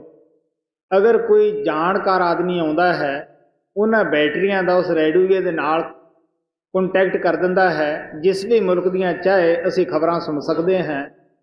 ਇਸੇ ਤਰ੍ਹਾਂ ਅਸੀਂ ਮਹਾਤਮਾ ਕੋਲੇ ਕਿਉਂ ਜਾਣਾ ਹੈ ਕਿ ਸਾਡੀਆਂ ਬੈਟਰੀਆਂ ਉਸ ਪਰਮਾਤਮਾ ਨਾਲ ਜੁੜੀਆਂ ਹੋਈਆਂ ਨਹੀਂ, ਮਹਾਤਮਾ ਦੀ ਜੁੜੀ ਹੈ। ਉਹ ਸਾਡੀ ਜੋੜ ਦਿੰਦਾ ਹੈ। ਇਸ ਵਾਸਤੇ ਅਸੀਂ ਕੋਈ ਉਹਦੇ ਨਾਲ ਰਿਸ਼ਤਾ ਜਾਂ ਨਾਤਾ ਨਹੀਂ ਕਰਨਾਗਾ, ਭਾਵੇਂ ਉਹ ਕਿਸੇ ਵੀ ਜਾਤੀ ਦਾ ਕਿਉਂ ਨਹੀਂ ਗਾ। ਇਸ ਵਾਸਤੇ ਕਬੀਰ ਸਾਹਿਬ ਕਹਿੰਦੇ ਹੈ, ਮਹਾਤਮਾ ਤੋਂ ਗਿਆਨ ਪੁੱਛੋ। ਤੁਸੀਂ ਮਿਆਨ ਦੀ ਤਰਫ ਨਾ ਦੇਖੋ, ਬੋਡੀ ਦੀ ਤਰਫ ਨਾ ਦੇਖੋ। ਅਸੀਂ ਸਕੂਲਾਂ ਕਾਲਜਾਂ ਦੇ ਵਿੱਚ ਜਾਂਦੇ ਹਾਂ, ਅਸੀਂ ਕਦੇ ਉੱਥੇ ਇਹ ਇਤਰਾਜ਼ ਨਹੀਂ ਕੀਤਾ ਕਿ ਇਹ ਹਿੰਦੂ ਹੈ ਟੀਚਰ, ਅਸੀਂ ਨਹੀਂ ਇਸ ਤੋਂ ਪੜ੍ਹਦੇ, ਜਾਂ ਇਹ ਮੁਸਲਮਾਨ ਟੀਚਰ ਹੈ ਅਸੀਂ ਇਸ ਤੋਂ ਨਹੀਂ ਪੜ੍ਹਦੇਗੇ, ਇਹ ਸਿੱਖ ਹੈ ਇਸ ਤੋਂ ਨਹੀਂ ਪੜ੍ਹਦੇਗੇ। ਅਸੀਂ ਉਸ ਟੀਚਰ ਤੋਂ ਕੀ ਲੈਣਾ ਹੈ? ਅਸੀਂ ਤਾਂ ਵਿੱਦਿਆ ਲੈਣੀ ਹੈ, ਸਾਡਾ ਤਾਂ ਮਤਲਬ ਵਿੱਦਿਆ ਦੇ ਨਾਲ ਹੈ। ਇਸੇ ਤਰ੍ਹਾਂ ਸੰਤਾਂ ਮਹਾਤਮਾ ਨੇ ਸਾਨੂੰ ਨਾਮ ਦੇਣਾ ਹੈ, ਕੋਈ ਅਸੀਂ ਉਹਨਾਂ ਨਾਲ ਰਿਸ਼ਤਾ ਨਾਤਾ ਨਹੀਂ ਕਰਨਾ, ਕੋਈ ਖਾਣਾ ਨਹੀਂ ਗਾ। ਇਸ ਵਾਸਤੇ ਤਾਂ ਨਾਮ ਸ਼ਬਦ ਦੀ ਕਮਾਈ ਲੈਣੀ ਹੈ। ਸੋ ਇਸ ਵਾਸਤੇ ਆ ਪਿਆਰ ਨਾਲ ਕਹਿੰਦੇ ਆ, ਉਹ ਹਰ ਤਰੀਕੇ ਨਾਲ ਸਮਝਾਉਂਦੇ ਹੈ। ਇੱਕ ਇੱਕ ਗੱਲ ਦੇ ਉੱਤੇ ਕਈ ਕਈ ਮਿਸਾਲਾਂ ਦੇ ਕੇ ਸਮਝਾਉਂਦੇ ਆ। ਕਹਾਣੀਆਂ ਪਾਉਣ ਦਾ ਉਹਨਾਂ ਦਾ ਇਹੀ ਮਤਲਬ ਹੁੰਦਾ ਹੈ ਕਿ ਕਿਵੇਂ ਨਾ ਕਿਵੇਂ ਜੀ ਉਸ ਸੁਰਤ ਸ਼ਬਦ ਦੇ ਅਭਿਆਸ ਨੂੰ ਕਰਨ ਲੱਗ ਜਾਣ। ਜੀ ਬਹੁ ਵਿਦ ਅਬ ਸਮਝਾਵਈ, ਮਾਰਗ ਸ਼ਬਦ ਪੁਕਾਰ। ਕਾਲ ਬਿਛਾਇਆ ਜਾਲ ਅਸ, ਗੁਪਤ ਕੀਆ ਮਤ ਸਾ ਅਗਰ ਮਹਾਤਮਾ ਇੱਕ ਭਰਮ ਕੱਢਦੇ ਹੈ ਤੇ ਮਨ 20-25 ਹੋਰ ਪਾ ਦਿੰਦਾ ਹੈ। ਸੁਰਤ ਸ਼ਬਦ ਦਾ ਅਭਿਆਸ ਸੰਤ ਮਹਾਤਮਾ ਚਾਲੂ ਕਰਦੇ ਹੈ। ਇਹ ਫਿਰ ਉਹਨਾਂ ਦੇ ਜਾਣ ਤੋਂ ਬਾਅਦ ਉਸ ਮਤ ਨੂੰ, ਉਸ ਰਸਤੇ ਨੂੰ ਛੁਪਾ ਲੈਂਦਾ ਹੈ। ਇਸ ਕਿਸਮ ਦੇ ਭਰਮ ਇਹ ਪਾ ਦਿੰਦਾ ਹੈ। ਆਮ ਤੌਰ ਦੇ ਉੱਤੇ ਜਨਤਾ ਨੂੰ ਬਾਹਰਮੁਖੀ ਕਰ ਦਿੰਦਾ ਹੈ, ਕਰਮਕਾਂਡ ਦੇ ਵਿੱਚ ਫਸਾ ਦਿੰਦਾ ਹੈ, ਗਿਰੀ ਤੋਂ ਧਿਆਨ ਹਟਾ ਕੇ ਸ਼ਿਰਕੇ ਦੇ ਉੱਤੇ ਲਾ ਦਿੰਦਾ ਹੈ ਜੀ। ਆਲ ਵਿਛਾਇਆ ਜਾਲ ਅਸ ਉਪਤ ਕੀਆ ਮਤ ਸਾਰ ਕਰਮ ਪਰਮ ਪਾਖੰਡ ਕਾ ਕੀਨਾ ਬਹੁਤ ਪਸਾਰ। ਅੱਜ ਤੁਸੀਂ ਕਲਯੁਗ ਦੇ ਵਿੱਚ ਦੇਖ ਸਕਦੇ ਹੋ, ਘਰ ਘਰ ਮੰਦਰ ਹੈ, ਘਰ ਘਰ ਠਾਕਰ ਦੁਆਰੇ ਬਣੇ ਹੋਏ ਆ, ਘਰ ਘਰ ਮਸੀਤਾਂ ਬਣੀਆਂ ਹੋਈਆਂ ਹਨ। ਤੁਸੀਂ ਸੋਚ ਕੇ ਦੇਖ ਲਓ, ਕੋਈ ਕਰਮ ਕਾਂਡ ਦੀ ਕਮੀ ਨਹੀਂ। ਲੇਕਿਨ ਅੱਜ ਦਾ ਇਨਸਾਨ ਜਿਹੜਾ ਹੈ ਵੱਧ ਤੋਂ ਵੱਧ ਸਹਿਮਿਆ ਹੋਇਆ ਹੈ, ਵੱਧ ਤੋਂ ਵੱਧ ਪਰੇਸ਼ਾਨ ਹੈ, ਵੱਧ ਤੋਂ ਵੱਧ ਬੇਇਤਫਾਕੀ ਹੈ। ਇੱਕ ਕੌਮ ਦੂਸਰੇ ਤੇ ਚਿੱਕੜ ਸਿੱਟਣ ਤੇ ਤੁਲੀ ਹੋਈ ਹੈ। ਤੋ ਕਹਿਣ ਦਾ ਭਾਵ ਇਤਨਾ ਹੀ ਹੈ ਕਿ ਕਾਲ ਉੱਥੇ ਜੋ ਸੰਤਾਂ ਦੀ ਤਲੀਮ ਹੈ ਉਹਨੂੰ ਛੁਪਾ ਲੈਂਦਾ ਹੈ, ਉਹ ਸਮਝਣ ਹੀ ਨਹੀਂ ਦਿੰਦਾ ਗਾ। ਉੱਥੇ ਕੀ ਹੈ ਕਿ ਕਰਮ ਕਾਂਡ ਕੀਤਾ, ਘਰੇ ਆ ਗਏ, ਮੱਥਾ ਟੇਕਿਆ, ਘਰੇ ਆ ਗਏ। ਮਹਾਤਮਾ ਸਾਨੂੰ ਦੱਸਦੇ ਹੈ, ਪੜ੍ਹਿਆ ਇਲਮ ਅਮਲ ਨਾ ਕੀਤਾ, ਪੜ੍ਹਿਆ ਫੇਰ ਪੜ੍ਹਾਇਆ ਕੀ, ਆਦਤ ਖੋਟੀ ਨਾ ਗੁਆਈ, ਮੱਥਾ ਫੇਰ ਘਸਾਇਆ ਕੀ। ਮਹਾਤਮਾ ਨੇ ਮੰਦਰ ਇਸ ਵਾਸਤੇ ਬਣਾਏ ਸੀਗੇ ਕਿ ਇਹਨਾਂ ਨੂੰ ਯਾਦ ਆਵੇ ਕਿ ਅਸੀਂ ਇਹ ਜਿਸਮ ਵਾਲੇ ਮੰਦਰ ਵਿੱਚ ਵੀ ਜਾਣਾ ਹੈ। ਲੇਕਿਨ ਅਸੀਂ ਕੀ ਕਰਦੇ ਹਾਂ, ਰਸਮੋ ਰਿਵਾਜ ਬਣਾਇਆ ਹੈ, ਸੁਬਾਹ ਜਾਂਦੇ ਹਾਂ, ਸ਼ਾਮ ਜਾਂਦੇ ਹਾਂ। ਸਾਡੇ ਰਾਜਸਥਾਨ ਦੀ ਕਹਾਵਤ ਹੈ ਕਿ ਪੰਚਾਇਤ ਆਈ ਸਿਰਮਤ ਤੇ ਪਰਨਾਲਾ ਉੱਥੇ ਹੀ। ਨਾ ਅਸੀਂ ਕਾਮ ਛੱਡੀਏ, ਨਾ ਕ੍ਰੋਧ ਛੱਡੀਏ, ਨਾ ਇੱਕ ਦੂਜੇ ਦੀ ਚੁਗਲੀ ਨਿੰਦਿਆ ਛੱਡੀਏ। ਇਹ ਜ਼ਰੂਰ ਹੈ ਕਿ ਮੈਂ ਤੜਕੇ ਰੋਜ਼ ਮੰਦਰ ਜਾਣਾ ਹੈ। ਮੈਂ ਦੱਸਦਾ ਹੁੰਦਾ ਕਿ ਮੈਂ ਇੱਕ ਦਫਾ ਹਰਿਦੁਆਰ ਗਿਆ, ਮੇਰੇ ਨਾਲ ਰਾਜਸਥਾਨੀ ਵੀਰ ਸੀ, ਮੇਰਾ ਅੱਛਾ ਦੋਸਤ ਸੀਗਾ। ਉਸ ਦੀਆਂ ਹੱਡੀਆਂ ਲੈ ਕੇ ਹਰਿਦੁਆਰ ਗਏ ਸੀਗੇ। ਮੈਨੂੰ ਕਹਿਣ ਲੱਗਿਆ, ਮੈਂ ਪਹਿਲਾਂ ਹਰਿਦੁਆਰ ਆਇਆ ਸੀ, ਮੈਂ ਕੇਲਾ ਛੱਡ ਗਿਆ ਸੀਗਾ। ਮੈਂ ਹੁਣ ਸੋਚਦਾ, ਤੁਸੀਂ ਵੀ ਮੈਨੂੰ ਦੱਸੋ ਮੈਂ ਹੁਣ ਕੀ ਛੱਡ ਕੇ ਜਾਵਾਂ, ਬਤਾਊਂ ਛੱਡ ਦਿਆਂ। ਮੈਂ ਉਹਨੂੰ ਕਿਹਾ ਵੀ ਕੇਲੇ ਨੇ ਤੇਰਾ ਕੀ ਵਿਗਾੜਿਆ ਤੇ ਬਤਾਊਂ ਨਾ ਤੇਰਾ ਕੀ ਫਾਇਦਾ ਹੋ ਜਾਏਗਾ ਵੀ ਛੱਡਿਆ। ਤੂੰ ਪਾਪ ਕਰਨਾ ਛੱਡ ਦੇ, ਘੱਟ ਤੋਲਣਾ ਛੱਡ ਦੇ, ਕਿਉਂਕਿ ਉਹ ਸ਼ਾਹੂਕਾਰੇ ਦਾ ਕੰਮ ਕਰਦਾ ਸੀਗਾ। ਕਿਸੇ ਜੀਵ ਨੂੰ ਖਾਣਾ ਛੱਡ ਦੇ, ਪਰਮਾਤਮਾ ਦੀ ਭਗਤੀ ਕਰਨੀ, ਇੱਥੇ ਪ੍ਰਤੱਗਿਆ ਕਰਕੇ ਜਾ ਵੀ ਮੈਂ ਕਰੂੰਗਾ। ਲੇਕਿਨ ਇਹ ਕੌਣ ਕਰੇ? ਇਸ ਵਾਸਤੇ ਮਹਾਤਮਾ ਸਾਨੂੰ ਪਿਆਰ ਨਾਲ ਦੱਸਦੇ ਹੈ ਕਿ ਜੋ ਸੁਰਤ ਸ਼ਬਦ ਦਾ ਅਭਿਆਸ ਹੈ ਉਹਨੂੰ ਗੁਪਤ ਕਰ ਦਿੱਤਾ। ਅੱਜ ਤੁਸੀਂ ਦੇਖ ਸਕਦੇ ਹੋ ਕਿਤਨਾ ਕਰਮਕਾਂਡ ਹੋ ਰਿਹਾ ਹੈ ਔਰ ਕਿਤਨਾ ਲੋਕ ਸੰਤਾਂ ਦੀ ਨਜ਼ਰ ਦੇ ਅੰਦਰ ਇਹਨੂੰ ਪਖੰਡੀ ਕਹਿੰਦੇ ਆ। ਕਬੀਰ ਸਾਹਿਬ ਕਹਿੰਦੇ ਆ, ਪਾਖੰਡ ਮੇਂ ਕੁਛ ਨਾਹੀ ਸਾਧੋ, ਪਾਖੰਡ ਮੇਂ ਕੁਛ ਨਾਹੀ ਰੇ, ਪਖੰਡੀਆ ਨਰ ਭੋਗੇ 84 ਖੋਜ ਕਰੋ ਮਨ ਮਾਹੀ ਰੇ। ਇਸ ਵਾਸਤੇ ਆਪ ਕਹਿੰਦੇ ਹੈ ਕਿ ਜੋ ਪਖੰਡ ਕਰਦਾ ਹੈ ਉਹ 84 ਦੇ ਅੰਦਰ ਜਾਂਦਾ ਹੈ। ਤੁਸੀਂ ਖੋਜ ਕੇ ਦੇਖ ਲਓ ਜੀ। ਕਰਮ ਪਰਮ ਪਾਖੰਡ ਕਾ ਕੀਨਾ ਬਹੁਤ ਪਸਾਰ, ਵਿਦਿਆ ਰਸ ਗਿਆਨੀ ਠਗੇ, ਬਾਚਕ ਅਤੇ ਅਹੰਕਾਰ। ਇਹ ਮਨ ਬੁੱਧੀ ਦਾ ਵਿਸ਼ਾ ਨਹੀਂਗਾ। ਮਨ ਬੁੱਧੀ ਦੋਨੇ ਅਗਿਆਨੀ ਹਨ। ਜਿੱਥੇ ਮਨ ਬੁੱਧੀ ਦੀ ਹੱਦ ਖਤਮ ਹੋ ਜਾਂਦੀ ਹੈ, ਰੂਹਾਨੀਅਤ ਦੀ ਅਲਫਬੇ ਉੱਥੋਂ ਹੀ ਸ਼ੁਰੂ ਹੁੰਦੀ ਹੈ। ਰੂਹਾਨੀਅਤ ਦੇ ਅੰਦਰ ਕਾਮਯਾਬ ਹੋਣ ਵਾਸਤੇ ਐਮਏ ਪਾਸ ਨੂੰ 5 ਸਾਲ ਦੇ ਬੱਚੇ ਵਰਗਾ ਬਣਨਾ ਪੈਂਦਾ ਹੈ, ਕਿਉਂਕਿ ਅਸੀਂ ਜਿਸ ਤਰ੍ਹਾਂ ਪਹਿਲੇ ਦਿਨ ਸਕੂਲ ਦੇ ਅੰਦਰ ਜਾਂਦੇ ਹਾਂ, ਇਹੀ ਹਾਲਤ ਸਾਡੀ ਹੈ। ਅਸੀਂ ਅਣਜਾਣ ਹਾਂ। ਇਸ ਵਾਸਤੇ ਜਿਹੜਾ ਟੀਚਰ ਹੈ ਉਹ ਪਹਿਲੇ ਦਿਨ ਆਪਦੀ ਲਿਆਕਤ ਨਹੀਂ ਸਾਰੀ ਲਾਉਂਦਾ ਗਾ। ਅਗਰ ਬੱਚੇ ਨੂੰ ਕਵੇ ਤੇ ਉਹ ਘਬਰਾ ਜਾਂਦਾ ਹੈ कि मैं किवें 16 साल ला के एमए पास करूँ, इन्नियां किताबां किवें पढ़ूंगा। हौली हौली जिवें जिवें वो सोभत करता है, एक दिन टीचर अपनी पूरी लियाकत ला दिंदा है। यही हालत संतां दा है, जिवें जिवें सेवक कमाई करता है, संत भी अपनी तवज्जो दिंदे रहिंदे है, क्योंकि नाम देण वेले इस किस्म का अरेंजमेंट कर दिंदे है कि जीव तरक्की भी करे और अपने कर्मां का भुगतान भी नाल नाल करता रहे। इस वास्ते आप कहते हैं कि विद्या रस ज्ञानी ठगे बाचक अत हंकार। उन्होंने ये हंकार आ कि असी बड़े पढ़े लिखे हैं, ये घट पढ़िया है, असी इदू चंगा बोल सकते हैं। उन्होंने अंदर इस किस्म के ही शंके उत्पन्न होंदे रहिंदे है जी। विद्या रस ज्ञानी ठगे बाचक अत हंकार। जड़ चेतन ग्रंथि बंधे होता करे विचार। तुरत शब्द की राह को करे न अंगीकार। हुण जिन्हां दीयां टेकां धर्म पुस्तकां ते बन्नियां होईयां हन, वो सुरत शब्द अभ्यास नूं मन्नण वास्ते तैयार ही नहीं गए। लेकिन महात्मा सानूं प्यार नाल दसदे है कि पढ़िया जेते बरस बरस, पढ़िया जेते मास, पढ़िया जेती आरजा, पढ़िया जेते सास। नानक लेखा एक गल हुर होमै चखण चाक। सारे महीने पढ़ लो, सारे साल पढ़ लो, साह ना पढ़ लो, लेखे च आउण वाली इको ही गल है। अगर सुरत शब्द ना लग गई तो बेड़ा पार है, नहीं तो भरावा राख छानण वाली बात है जी। तुरत शब्द की राह को करे न अंगीकार। मन बैरी तो खा दिया तजे न मूल बेकार। इनकी संगत मत करो ये मारे केरा डार। हुण कहंदे है कि साडा दुनिया 'च कोई दुश्मन नहीं, मन ही साडा दुश्मन है। ये अंदरों ही भरम पैदा करता है, अंदरों ही बैठा लोगों नाल दुश्मनियां करता है।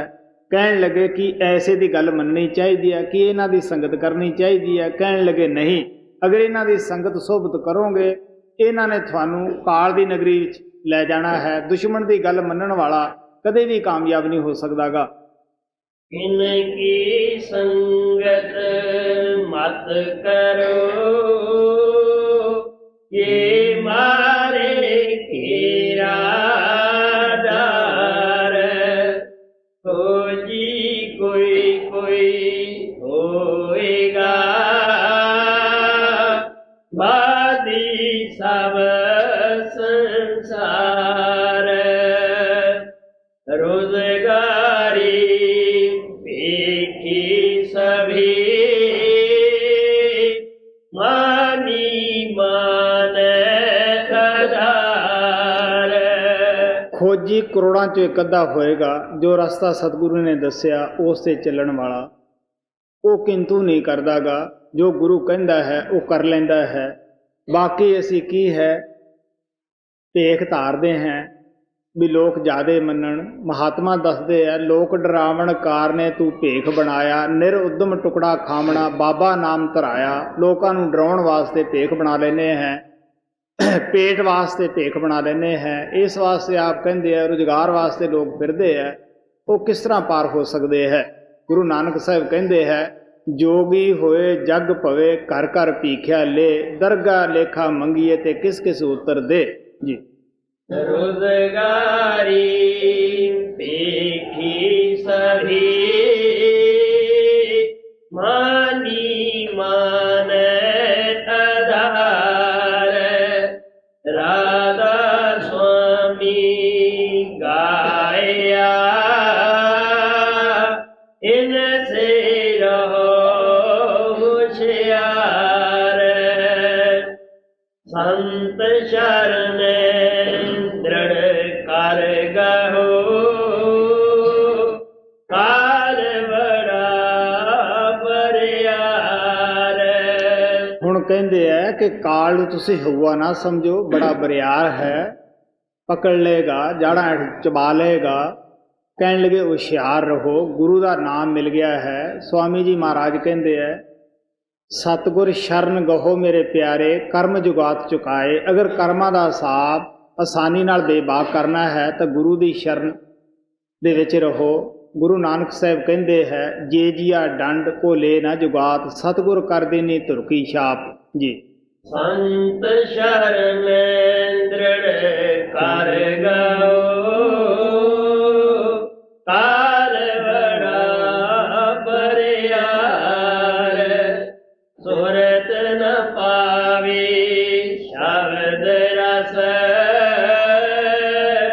ਤਬ ਲਗ ਰਹੀ ਖੁਆਰ। ਤਾਂਦੇ ਸਤਿਗੁਰ ਸੰਗ ਕਰ ਪਹੁੰਚੋ ਨਿਜ ਘਰ ਬਾਰ।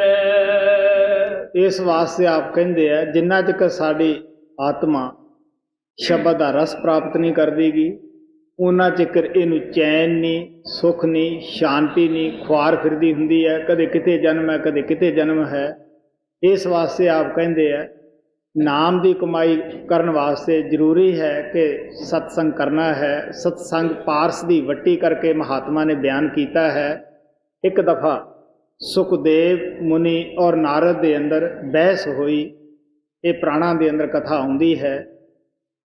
ਉਸ ਨੇ ਸਤਸੰਗ ਦੀ ਬੜੀ ਤਾਰੀਫ ਕੀਤੀ ਨਾਰਦ ਨੇ ਕਿ ਸਤਸੰਗ ਜਿਹੜੀ ਹੈ ਘੜੀ ਦੀ ਵੀ ਕਰੋੜਾਂ ਅਪਰਾਧ ਕੱਟ ਦਿੰਦੀ ਹੈ।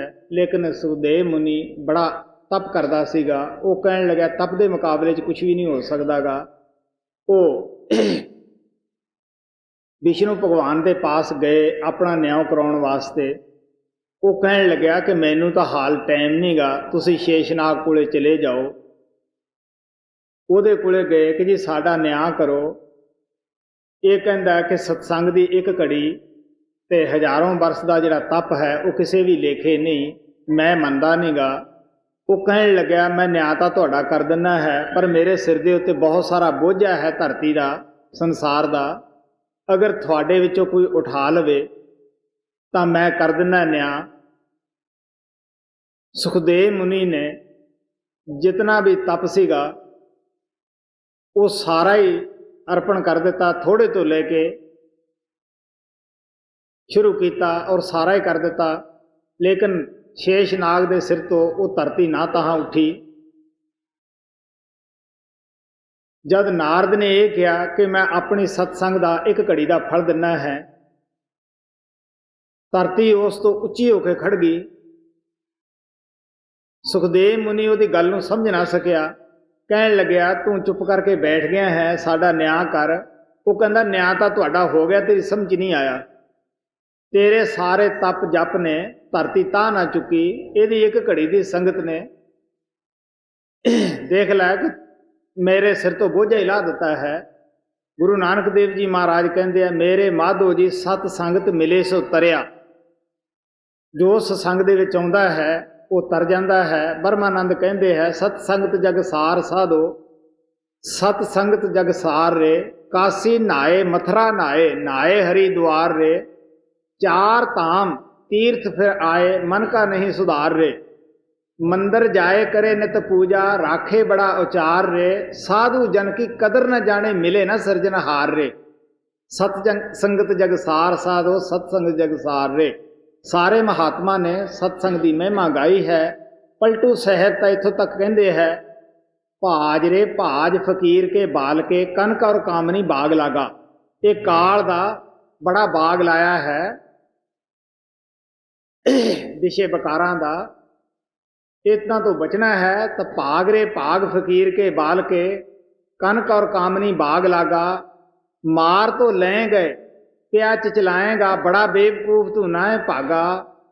दास पलटू बचेगा सोई, जो बैठ सत्संग दिन रात जागा। ਬਸ ਇੱਕੇ ਕਿਸਮ ਦੇ ਆਦਮੀ ਬਚ ਸਕਦੇ ਹੈ ਜਿਨ੍ਹਾਂ ਨੇ ਸਤਸੰਗ ਨੂੰ ਮਾਮੂਲ ਬਣਾ ਲਿਆ ਕਿ ਜਾਣਾ ਹੀ ਜਾਣਾ ਹੈ, ਸੁਣਨਾ ਹੀ ਸੁਣਨਾ ਹੈ, ਔਰ ਜੋ ਕਹਿੰਦੇ ਆ ਮਹਾਤਮਾ ਉਹਦੇ ਉੱਤੇ ਚੱਲਣਾ ਵੀ ਜ਼ਰੂਰੀ ਹੈ। ਸੋ ਸਾਨੂੰ ਵੀ ਚਾਹੀਦਾ ਸਵਾਮੀ ਜੀ ਦੇ ਕਹਿਣ ਦੇ ਮੁਤਾਬਕ ਆਪਣਾ ਜੀਵਨ ਸ਼ਬਦ ਨਾਮ ਦੀ ਕਮਾਈ ਦੇ ਵਿੱਚ ਲਾਈਏ, ਆਪਣੇ ਜੀਵਨ ਨੂੰ ਸਫਲ ਬਣਾਈਏ। ਸੁਰਤ ਨ ਪਾਏ ਸ਼ਬਦ ਰਸ